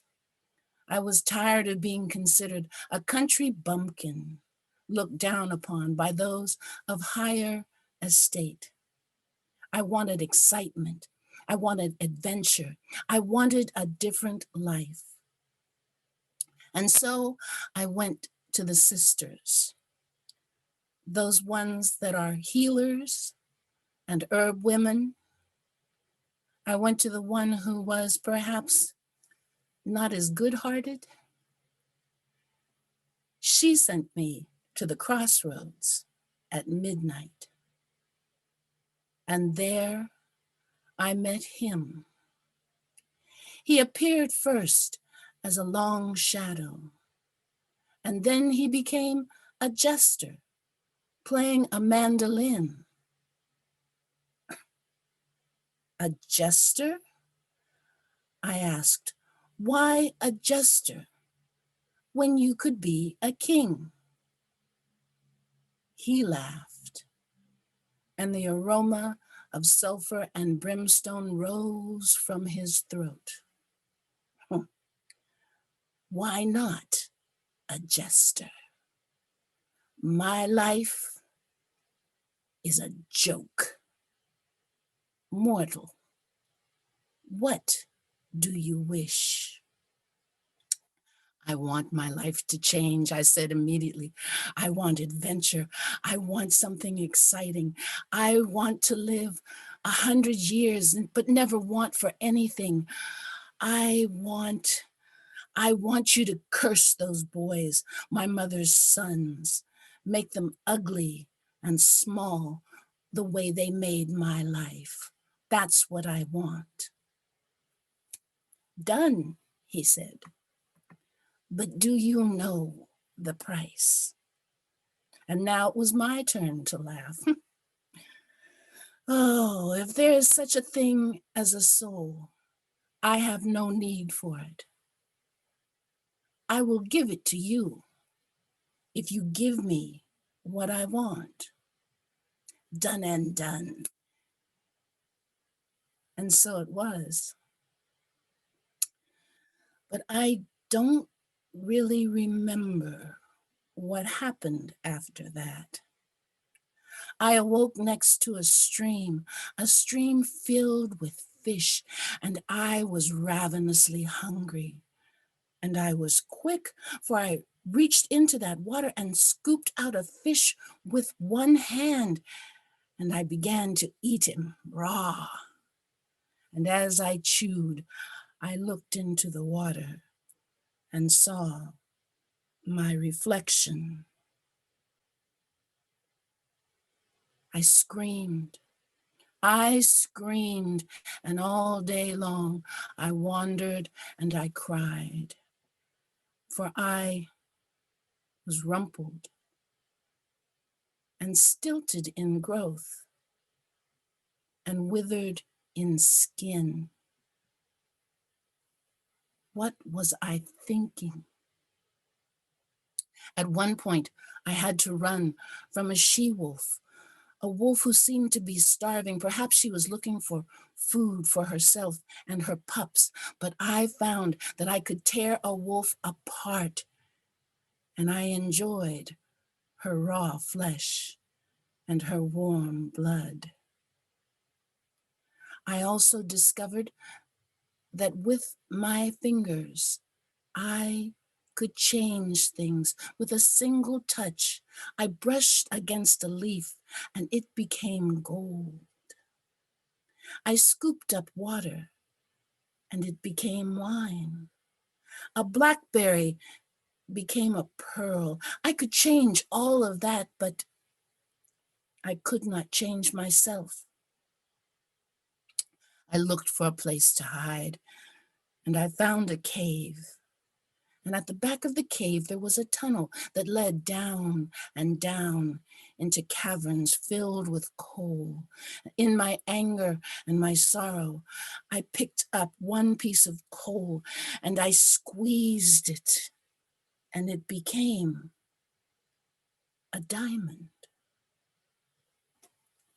After a while, I was back at the crossroads, and at midnight he appeared again, first as a dancing flame, and then as the jester with the mandolin. I told him he had made a mistake. This wasn't what I wanted. He said, "Oh, is your life not exciting? Is it not an adventure? Do you want for anything? And you will live 100 years, as will your brothers, who are now rumpled and stilted in growth and withered in skin, just as you are. Did you forget that you too are your mother's son?" Rumpled, stilted in growth, withered in skin. Oh, that should be your name. I did not want that name, and I did not want this life. And so I begged and pleaded and cried, "What must I do to get my old life back? What can I give you to get back my soul?" "What can you give me?" he asked. "Another soul, of course. But this one must be pure and clean and new. You bring that to me, and I'll give your old soul back to you." And so I began to bring people to him, to lure and entice them to him, the innocent, the ignorant. And he made deals with some of them, but none of them were pure and clean, for they had perhaps walked down a wicked path or committed some small yet evil deed. And after a while, I realized for a soul to be pure and clean and new, it had to come from a life that had not yet been lived. Took me about 100 years to figure that out, and to find someone who could help me regain my soul. I met a young woman, listened as her drunken father bragged. I could tell that she had her own sad story. He bragged and boasted that she could spin straw into gold. And he sold her to the king, put her into servitude. Now servants dressed her in fine clothes and gave her a bit of fine jewelry to wear. She was led to a room filled with straw and a spinning wheel. And the king told her that if she did not spin that straw into gold by the morning, she would die. It was easy to creep through a wall and appear before her like magic. It was easy to convince her to give me her diamond ring, for I promised her I could do the deed that needed to be done. I spun the straw into gold, and the next day, she was led to a larger room filled with more straw and a spinning wheel, for the king was greedy. She gave me her pearl necklace, and the work was done. The straw was spun into gold, but then she was led to another room, and she had no more jewelry to give. It was not difficult to convince one so young to give me her firstborn child. The deed was done. The straw was gold, and she thought that she would go home. She did not expect to marry. She did not expect any child. She thought the work was done. But that king, well, he had enough gold. He wanted another treasure, the treasure of her body. He would make her his queen. Oh, what horrible prices the innocent sometimes pay. By the time the little prince was born, the king had grown tired of her. He was bored and on his way to whomever he might find. And so I just walked into the bedchamber and demanded my fee. She cried, she begged, she pleaded as I once had done. She had not expected a child, and so she had not expected how much she would love that one. I felt pity for her. Not much, but I thought I'd give her a chance. I will give you a chance. Guess my name. I will give you 3 days and 3 chances to do so. And if you guess my name, I will leave and never return. Well, on the first day, she guessed silly, stupid country names. And on the second day, strange nomenclatures that were made, created, or discovered by her ladies in waiting and the guards and the cook, for everyone loved that girl. By the end of the second day, I was sure I would have what I needed.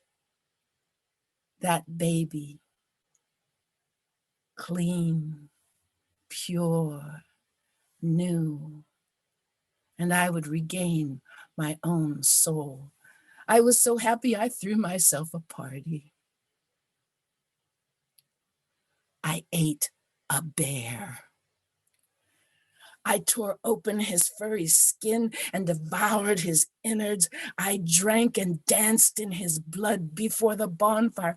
I sang with joy and I shouted my name. I shouted that name. And the third guess, I stood before her, rumpled, stilted in growth, withered of skin. And she said my name. I shrieked, I tore at my face. I jumped up and down until I had made a hole in the earth. My leg and foot went through that hole, and I heard someone laughing beneath the earth. And the odor of sulfur and brimstone tickled my nostrils. I was so angry. I grabbed the leg and foot that were still free. I screamed and pulled and screamed and pulled and tore myself in two. Please know that such tantrums resolve nothing. I sank through that hole beneath the earth, and now I walk in shadow and fire and serve my master. He now has 2 servants for the price of 1 soul. Sometimes we see one another, we embrace, we try to pull ourselves together, but we never can. Sometimes we simply curse ourselves, curse through both sides of my mouth for the foolishness at the crossroads. He laughs. He plays his mandolin and he taps a fine rhythm with his hoof. And what of the girl? Well, she left that castle with her child and made her way into the woods, where she found a little house, the home of my brothers. They took her in, she cleaned for them, and she wanted for nothing, for they had discovered a cave with a tunnel that led to a cavern filled with coal that had been squeezed into diamonds. They never wanted for anything either, my 7 little brothers, all rumpled and stilted and withered in skin. Well, eventually the king died, and when he did, that girl, no, that woman became the queen mother, and her son became a good king. They moved into that castle, and they did live happily ever after. But time and storytellers changed her adventure into a kind of romance, a fairy tale, with a young princess with hair as black as night, skin as white as snow, and lips as red as blood. That, my friends, that is another story now, known by another name.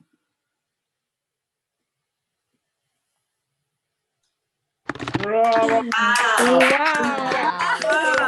Wow. You wanted this night. Wow. Oh. Oh, Lynn. Lynn. Yeah. That was awesome. Unreal. Oh. Girl, you blew my mind. So good. So good. Oh. Bravo. All right. Oh, Toledo. See, there's a reason. All right. Thank you so much, Lynn. That was stunning. Thank you so much. So friends, I have a couple of last little announcements, and then I'm going to bring each of the tellers back. We're going to ask them what they have coming up, and then we're going to stick around for a little bit if anybody wants to sit and ask questions or chat for a little while. So, as I said at the beginning of the show, this show is about pay what it's worth. So I want you to ask yourself, what was an hour and a half, an hour 40? What was that worth to you? What was the art worth to you tonight? And if it was worth something to you, you should all at this hour now have an email in your inbox. If you registered for this event, it will have all the links about how to pay: PayPal, Zelle, Venmo. If checks work well for you, there's an address there. All of the payment is in my name because it is easier than asking you to try to pay 5 different people. So it all comes to me. I divide it up. Everybody gets their share, of course. Thank you all so much for being here. We cannot do this without you. Otherwise, we are very weird people sitting in our basements talking to our walls, which is even worse than strange people standing on stages talking to empty rooms. So thank you so much for coming here. For those of you that shared the event, who told their friends, thank you so much. Thank you for bringing more people in. And if what you have to give us tonight is your applause and your presence here, then thank you so much for that as well. So I have a couple of pieces coming up myself. Megan Wells and Janice Del Negro are doing a series every month called Moonshine Stories. I'm probably butchering the name. That I will be performing in on the last Sunday of the month with the amazing Elizabeth Ellis. We're doing Jack stories. And if you want to know where Kitty comes from, I am telling the story where Anne, in the way of storytellers, took that character and morphed it into a different place. For those of you that follow Stories with Spirit, Anne and I will be doing our annual Salt and Spice show this year. Normally, this is a show that takes place in a spice shop in Boulder. It's the best smelling show you've ever been to. I can't guarantee it's the best show you've ever been to. But last year we had to cancel it because of a pandemic. And this year we will be doing it virtually. I didn't get all of my ducks in a row, and I don't have an event link to give you tonight for that show, but I will have it soon. So all that said, can I have Megan added into the group here, Haley, and then Megan, do you have anything coming up? Are you doing anything other than Moonshine I coming up? do. I tell the story of Anne Frank's diary, which was saved by a Dutch woman named Miep Gies. And so I portray Miep and then tell the story as her. And that is at the Daniel Boone Regional Library. Sarah Howard produces that. She's had a lot of wonderful tellers. I'll put the link in the chat. Is that what I should do? If you would You do can that, always and just send me an email, megan@meganwells.com.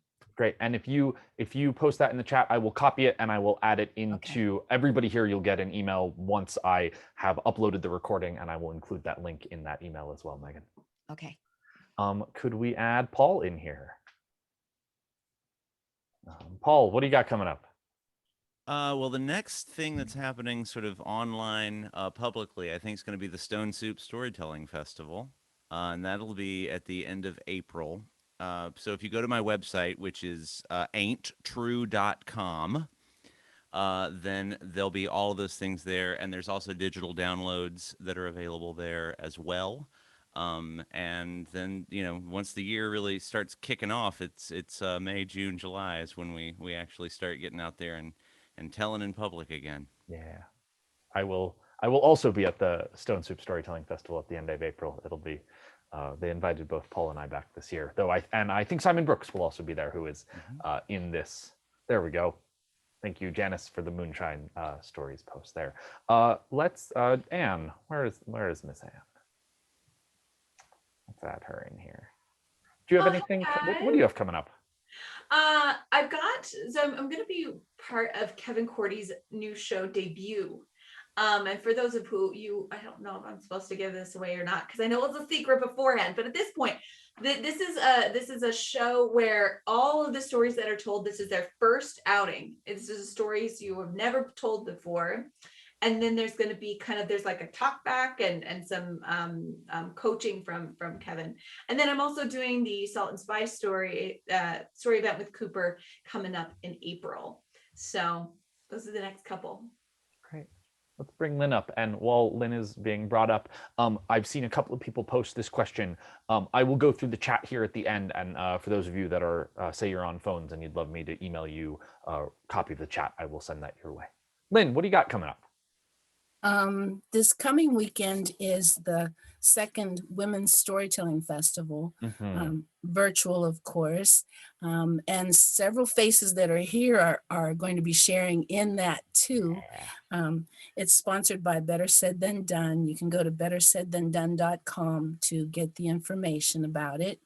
It's the 19th through the 21st, and it's about 34 or 35 different voices. So I'm really excited about that. This will be my first time participating. It started last year. And then in April, sometime in April, I'm doing 3 programs in Hawaii from my bedroom for the University of Hawaii, 3 days, 1 program each day. So that's something new for me. Lovely. That's awesome. Yeah, no, Kristen just posted 36 tellers. 36. I think Kristen is involved. Laura Deal is involved. Laura's in there, yes. There's a number of people. There we go. Kristen just posted the link. Should be a really great festival. Jessica it's sort of, I think, amazing how I think we're reaching that festival's reaching more people because it's virtual this year. So that's amazing to watch, which is, I think, I mean, maybe the joy of us doing this, right? We've had people here from all over the world. Here we had someone from Sweden. Mindy is in the Philippines. People from Canada. People were posting where they were from. This is so amazing. So thank you all so much for coming. Again, we can't do this without you. And so that is the official conclusion to tonight. But if you would like to stick around, if you'd like to ask questions, I know some people are interested in sort of how do we spin these, how do we create them. I'm going to leave it in this speaker mode for a little bit with the 5 of us pinned. If you want to ask a question, you could either just unmute yourself, or if you want me to be able to find you, at the bottom of your screen, there's a little button that says reactions. If you click on that and click raise hand, it'll pop you up. I want to make sure that people are now allowed to unmute themselves. Let's chat. though I also want to allow our tellers, if they need to run off and be done. It's been a long evening, that they are welcome to leave as well. So thank you all so much. Just to clarify some questions that have been coming up in the chat, we cannot we cannot spin straw into gold. So if you'd like to pay in straw, please do the currency transfer previous to sending it to us.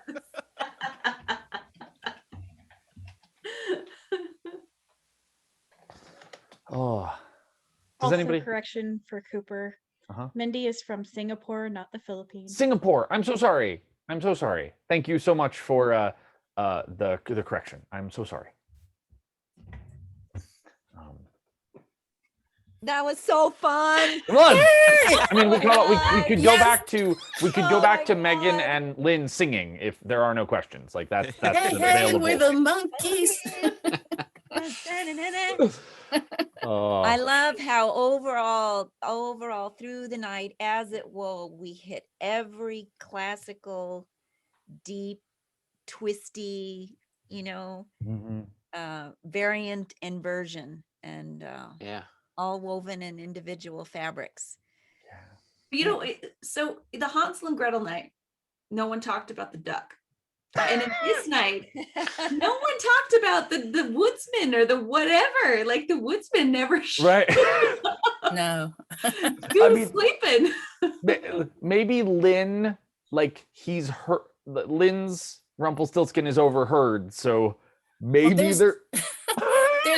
the hint. I mean, let's face it, the guy is drinking blood and screaming his own name. I figure somebody heard something. Yeah.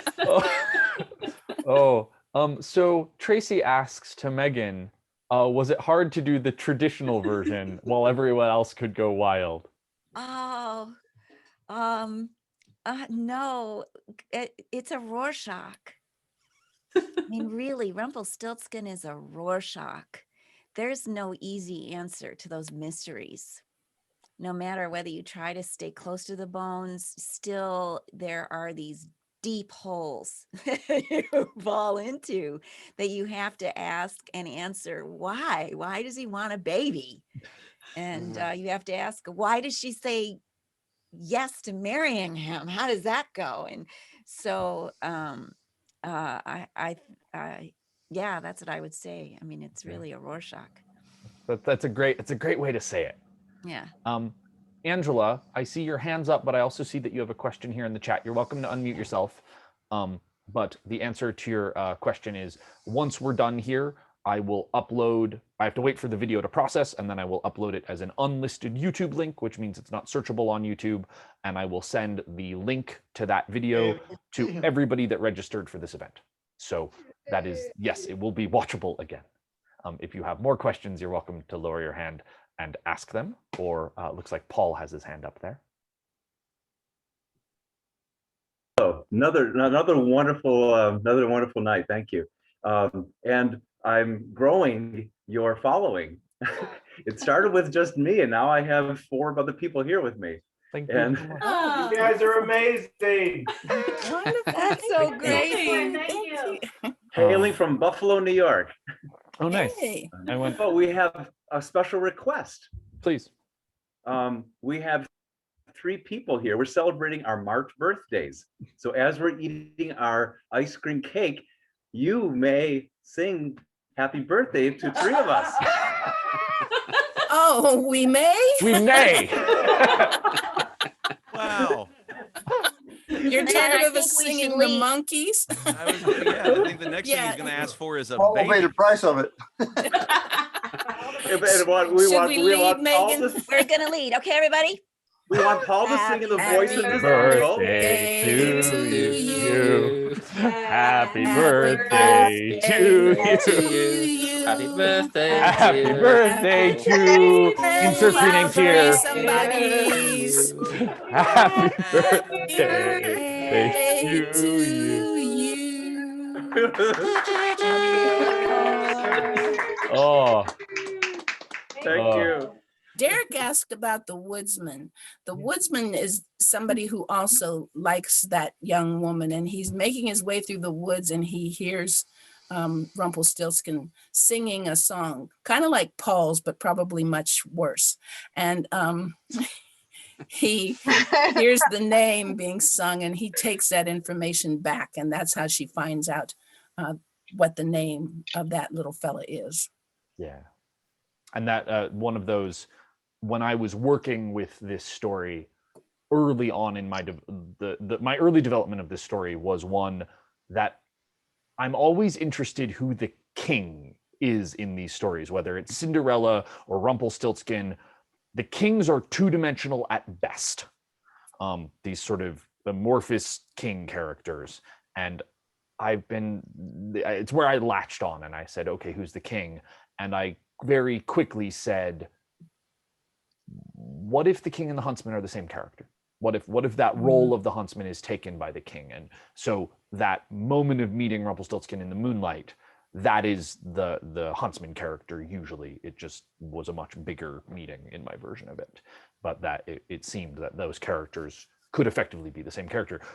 Much as Paul says that the moment they get married, the king just disappears out of the story, right? Like he's just gone because he's transformed into a little man who can't get himself back, obviously.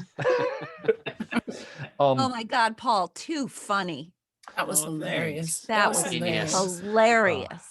So, for those, someone said they can't wait for the next one. I will announce that our next Fairy Tale Variations will be on May 8th, and we are almost certain at this point that it will be The Princess and the Frog.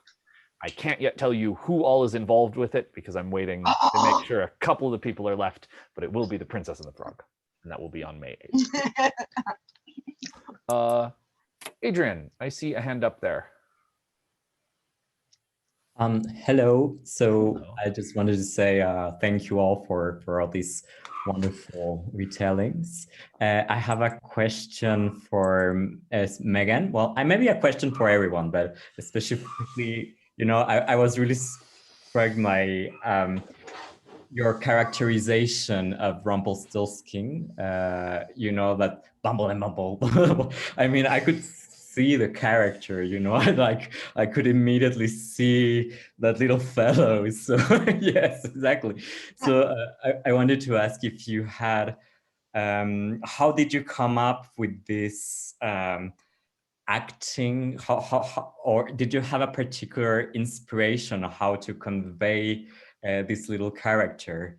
And well, maybe as well, it goes for all of you now that I think of it, because all of you make sort of an actoral work, but how do you get into character when you are the ones telling the story? It's just possession. Yeah. Fair. Very fair. Sounds right. Yeah, it is a kind of possession state, really, in storytelling, because the narrator runs the show. Right. The narrator is always in charge of moving the cinema, moving the camera, and making sure the spell is still spun, that the listeners are with you. And so the characters just kind of have to pop in. But I when I was originally studying all the variants and I found the imp variant, I just loved that. So maybe the imps wanted a turn. I don't know. Does anybody else want to talk about sort of getting into character or finding voices for your character? Thank you very much, Megan. Oh, thank you for asking. There is really a process with the story, to go further with this, because this really is an interesting dialogue where I will sort of walk around with it, sort of like, where are you, Rumpelstiltskin? I'm right over here. No, that's too nasty. I'm the first one of the evening. Could you tone it down? So you do sort of, I'm sure you all have your own methods where you just sort of feel it out to sort of find it. And then I think a lot, at least for me, it's a lot of finding. I mean, like, so in mine, there are 4 characters who speak. The king is the narrator, so he is basically my voice. the Miller only has 4 lines, and he actually is pretty similar to Rumpelstiltskin, just in vocal quality.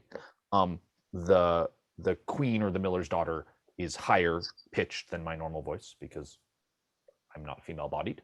And then for me, a lot of it was finding Rumpelstiltskin's voice, is finding this sort of gravelly, Janice Del Negro, who is a mentor to both Anne and I, and a good friend of pretty much everybody here. I was talking with her about this, and she goes, "This is a guy that smokes a lot of packs a day." And so it was the, how could I find that sort of gravel in his voice? But there was one specific moment for it in playing with the character of, I'm blanking on exactly where it was, but as I was playing with it, it was like, oh, but he's not angry in that moment. That there's these moments where he's happy or he's clever.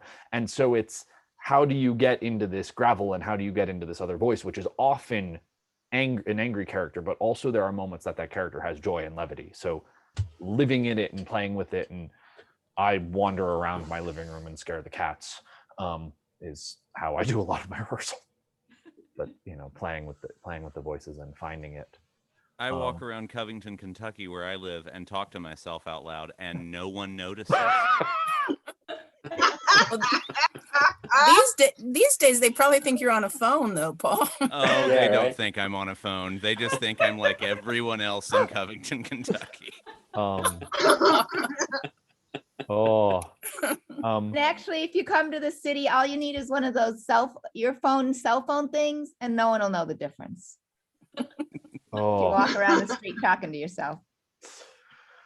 To answer a question that was asked in the chat a little while ago, The Princess and the Frog is a traditional story in the Brothers Grimm's. It's called Iron Henry, after the prince's servant that shows up for like the last paragraph, because traditional stories. Why not? But it is a story that Disney adapted, and so we're going back to the original in the same way that we went back to the original here.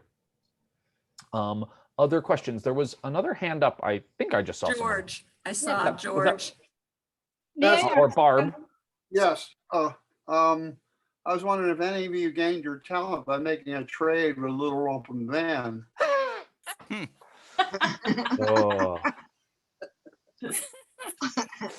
I learned my acting skills from watching Warner Brothers cartoons when I was 5 years old.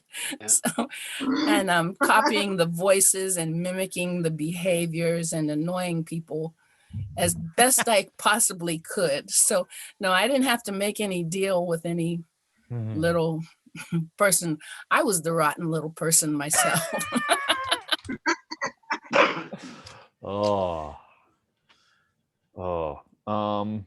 May I ask something? Please. Hello? Yes. Yes. Yes, this is the first day I am attending this event. So thank you for presenting such a wonderful night. And my question is, I heard all the stories about the king and making gold out of straw. So for the next month, do you have any fixed story or any fairy tale? So our next event will be the Brothers Grimm's fairy tale, The Princess and the Frog, which in most of the Brothers Grimm's is called Iron Henry. And so for each of these, the first event that we did was Snow White. Janice Del Negro was there, our good friend Laura Packer. Then we did Hansel and Gretel, Simon Brooks was there, Lauren Mimi. And so the idea with these shows is to take one fairy tale and tell it 5 very different ways. And often the first of those is the most traditional one that we can find, so that we get people to remember that most of us have heard Rumpelstiltskin. We read it as a child, or we were told it, or we read a picture book, right? Okay. But we didn't. So we want to start with, let's remind everybody of sort of where we're starting from, and then we can branch off there. Okay. So afterwards, starting with the original story, and then one can go on with his own perception or own views. Do you mean that?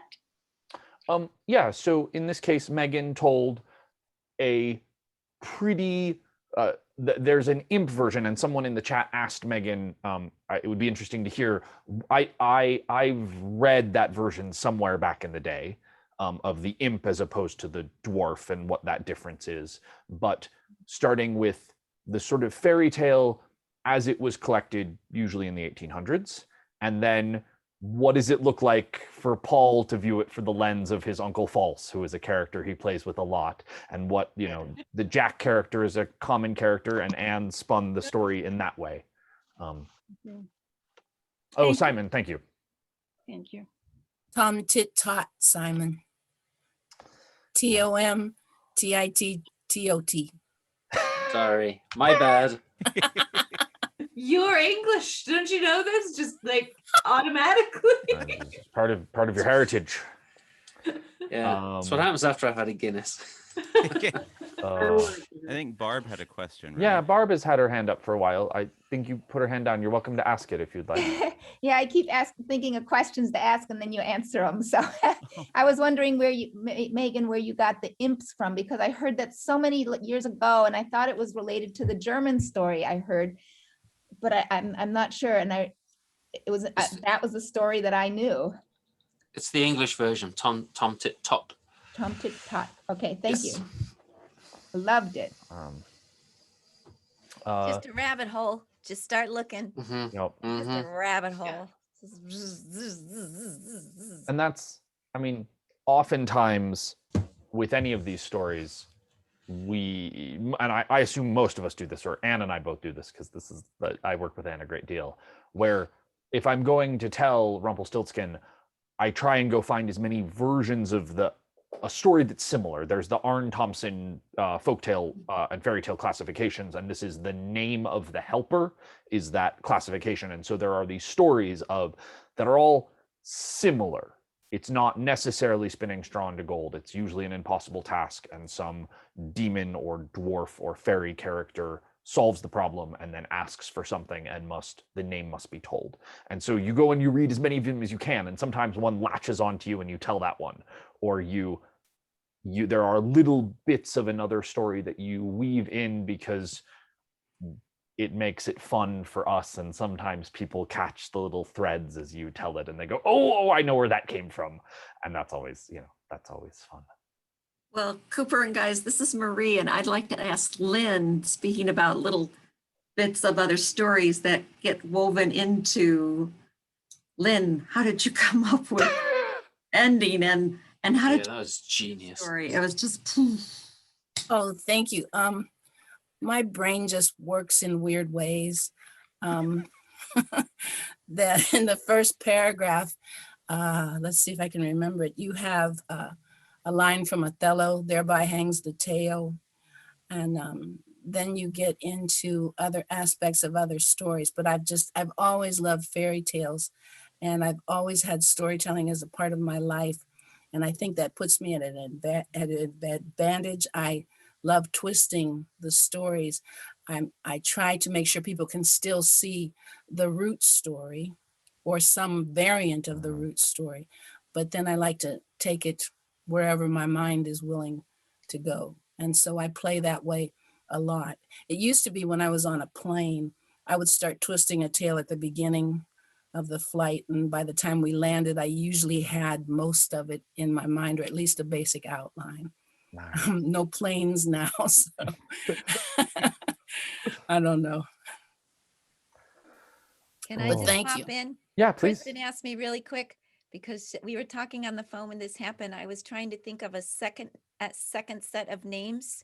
I went onto Google and I typed imp names, and I got a site called fantasynamegenerators.com. And right in there, you know what you can find? An imp name generator. Yep. Oh yeah, there's several of them like that. I love those things. Names. Oh my God. So that's got to be Dungeons and Dragons, right? Probably. Some of that, yeah. But you can generate a rap singer's name for yourself, things like that too. You just have to find the right name generator. Yeah. Oh. And Simon, that Tom Tit Tot, that was one of my favorite stories, but you know that his song is a Nimmy Nimmy Not, my name's Tom Tit Tot. That's what he's singing as he's dancing around. Well, my sister and I both had speech impediments, and we couldn't get Nimmy Nimmy Not out, so it came out kind of like my name Tom Tit Tot. So, yeah, so I just wanted to share that with you. That's funny. Did Andy? I think someone else had their hand up. Did I miss it? Yeah. Andy S did for a while, but then he put his hand down. He was waiting very patiently. And if you've got a question, or if Paul, you want to ask another one there? Yeah, just I think you were talking about the different versions and different riffs, but I had never heard about the variation where he rips himself in two. So I guess when we heard the first story, that was more in line what I was familiar with. But then we had two storytellers that used him ripping himself in two. So is that another popular variation of the story? It's in the second Grimm's. So there's like two versions of the Grimm's, and in the second one, which was honestly the first one I read, that's how it ended. Which it actually, the first time I read it, it surprised me as well. I legitimately had completely either forgotten that was part of the story or whatever. So yeah, I mean, I latched onto that immediately because it does feel graphic, right? I mean, Yeah. one of Uncle Faltz's original jokes for that was this was before CGI, so it must have been like epically angry to pull that off, right? But like, yeah, it's like a properly graphic ending to the story. Yeah. Well, and it conveys that sort of that self-torment, and how frustrating. But also, I liked how Lynn sort of got into the psychological aspect of starting the story off with "I sold my soul," because I think that's and what I liked about Paul's too is that the attempt of Uncle False trying to make sense of these. What are the lessons here?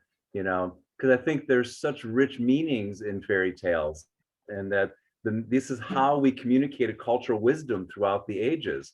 And it wasn't always clear, but because it wasn't clear, challenged people to think about them and to converse about them, which got into greater layers of meaning and guidance then for children and adults. Yeah, there's the morals of Paul's stories are true gems indeed. Rumpelstiltskin, who I think might be Dan Ziskin. Is that Daniel? I'm suspecting. He said, I really liked Cooper's explanation. I can speak. Why Rumpel would accept the necklace and ring. Other ideas. And I'm going to riff on that a little bit, going back to what Paul said, that I'm going to talk about my favorite metaphor, and Janice Del Negro is in the room, and this comes from her, and I love it, which is that these stories, in their collected form, are much like freeze-dried soup. Was usually some guy listening to some woman tell a story and writing it as quickly as he could, and then editing it afterwards for popular publication. And there are moments where we sort of assume they dropped their pen because just whole chunks are missing. And I really like the metaphor of freeze-dried soup, that you can pour hot water on freeze-dried soup. You can read the Brothers Grimm's, and they're interesting. They're a little weird. They're a little dry. Or you can go in and you can say, this is corn. I can go get fresh corn. This is beef powder. I can go make real beef broth. And you can sort of recreate what you think the freeze-dried recipe was. And then you can start saying, well, what if I add a little bit of this? Or what if I add a little bit of this? And I have a whole metaphor about this. But the thing that I play with in these, and this idea of, this is a dwarf that can spin straw into gold. Money is not his problem. So why does he want a ring and a necklace? Why does he take them? And to me, these are places that, like, when I think about it, it's, what do I need to solve so that the story makes sense to myself? Like, why does the dwarf want it? Who is this character that wants to ask for that thing? And in my case, he's stringing her along. It's a con. He's setting her up because he wants a child. And so if he can keep her asking this and get her into a situation where she has to say yes, that's the goal. And so I think all of us in our own way need to make the characters internally consistent to themselves.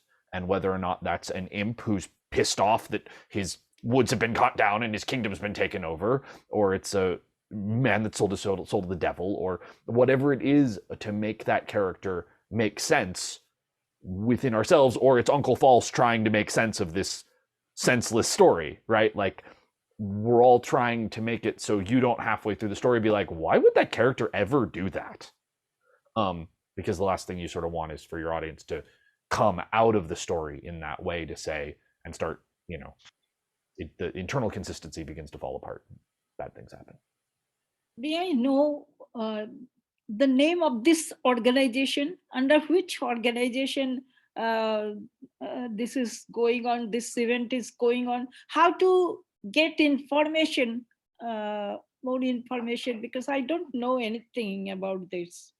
This is the first time. So Stories with Spirit is Rachel Ann Harding and myself. We are not actually an incorporated organization at this point, though aggressively we need to be. We're learning very quickly that people keep writing checks to Stories with Spirit. We're like, no, we can't cash those. Stories with Spirit is Rachel Ann and myself, and we have been telling together now for 6-7 years. A while. It's been a while. We've been telling. It's been so long. Together, and so this is our we are the producers of this show. This Fairy Tale Variations is now a show. This is our third version of, and we're going to continue doing them as long as people keep coming, because we're not going to run out of fairy tales. Yes, I am very much impressed, and I am interested. I also write stories. So how to contact you if I want to? We are online. We are on Facebook as Stories with Spirit. And let me pull up as well. If you registered for this event through Eventbrite and checked the little box that said, I'm allowed to send you email, you will now be receiving, I don't know, at this point we send an email out about every 2 weeks. And then when we have a show coming up, we send it out a little more often to remind people they have a show. But I'm going to post a link here in the chat, and this is the link to our mailing list. So if you want to make sure that you're on the mailing list, go to this nonsensical link, and if you type in your email address there, you'll get added to our mailing list. This is this last one? No.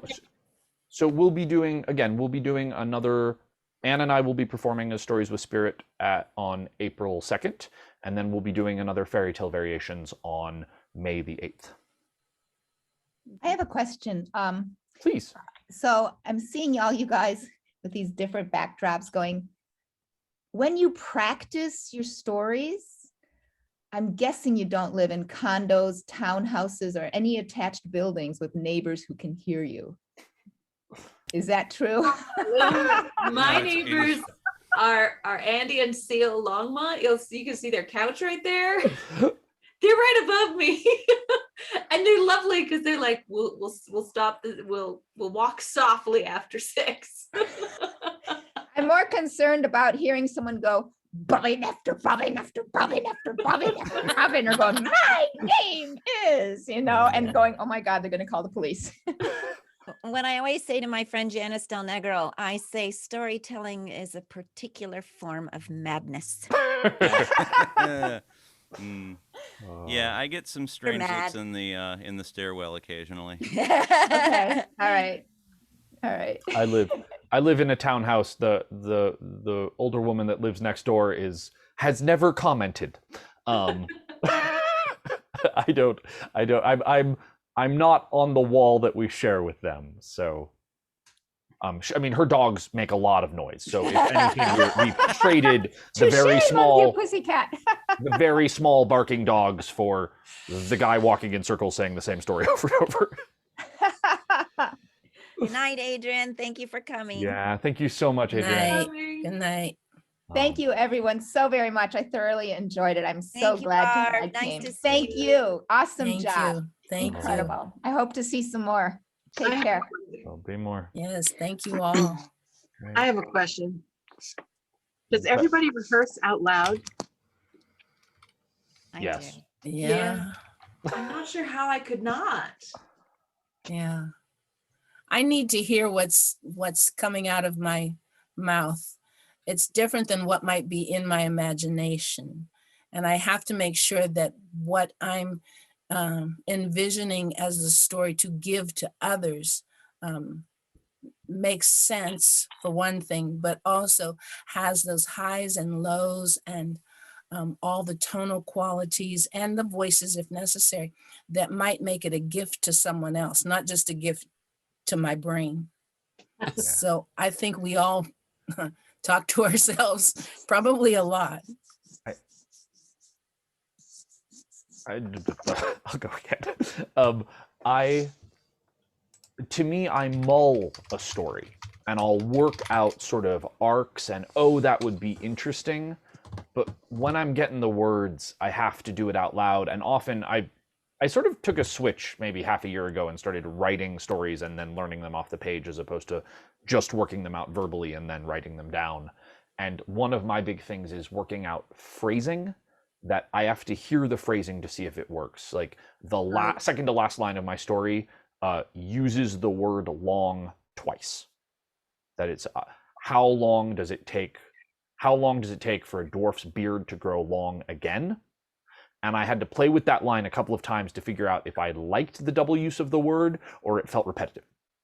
And so that's like, I can only figure that out once I'm speaking through it. But Anne's responsive, I don't know how otherwise. Like, I'm with you there. I mean, so there's kind of, because Cooper and I work together so much, there's these Easter eggs that for those who have been listening to the stories for a long time, and Cooper and I tell for a long time, will have caught them. So in the story that when Jack's having the boast off with the king, he says, my father's stick can bring the dead back to life, which is Cooper's story. Kitty was originally introduced by Cooper in that story, Jack and the Magic Stick of Life. Jack the Hat. Anyway. Jack the Hat and the Stick of Life. And then Cooper's story and how it goes is actually becomes the prequel to my version of Snow White and Rose Red, which is the story about two girls who befriend a bear in the woods. There's a dwarf. If you're really steeped in fairy tales, my version of Rumpelstiltskin tonight is actually a setup for Snow White and Rose Red, which the person that I know that tells that story is Anne. That within Snow White and Rose Red, there are two princes who have been both transformed into bears, who are hunting a dwarf who has stolen all their treasure, whose power comes from his beard. Like it's from Anne. This is what workshopping and friends are for. Is there was a problem I was trying to solve in this story, and Anne said, "What if he cuts off the beard? Like, what if it's the Snow White Rose Red dwarf?" And I went, "What if it is?" And then I had to do a bunch of rewriting, and it solved all my problems. At some point, we're gonna have a show where those both will be told in the same show. At that point, people are gonna be like, "Oh my God," or something of that variation. So, shall we take maybe one more and then begin to wrap it up here? We've been at this a while now. See, Angela's had her hand up for a while. Hi, everybody. Angela. Hello.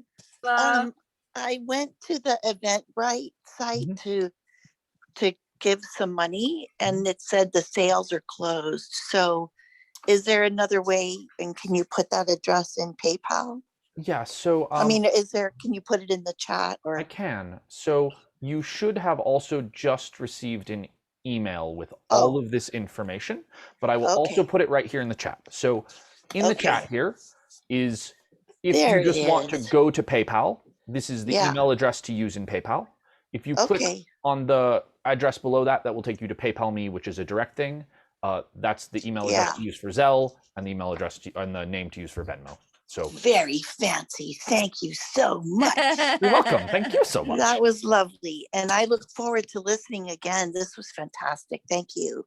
Thank you. Thank you. Bye, Angela. Oh. Good night, honeys. Good night. All right, friends. Shall we wrap it up there? Thank you all. Good night. It was brilliant. Thank you Brilliant. all. Magnificent. Thank you very much.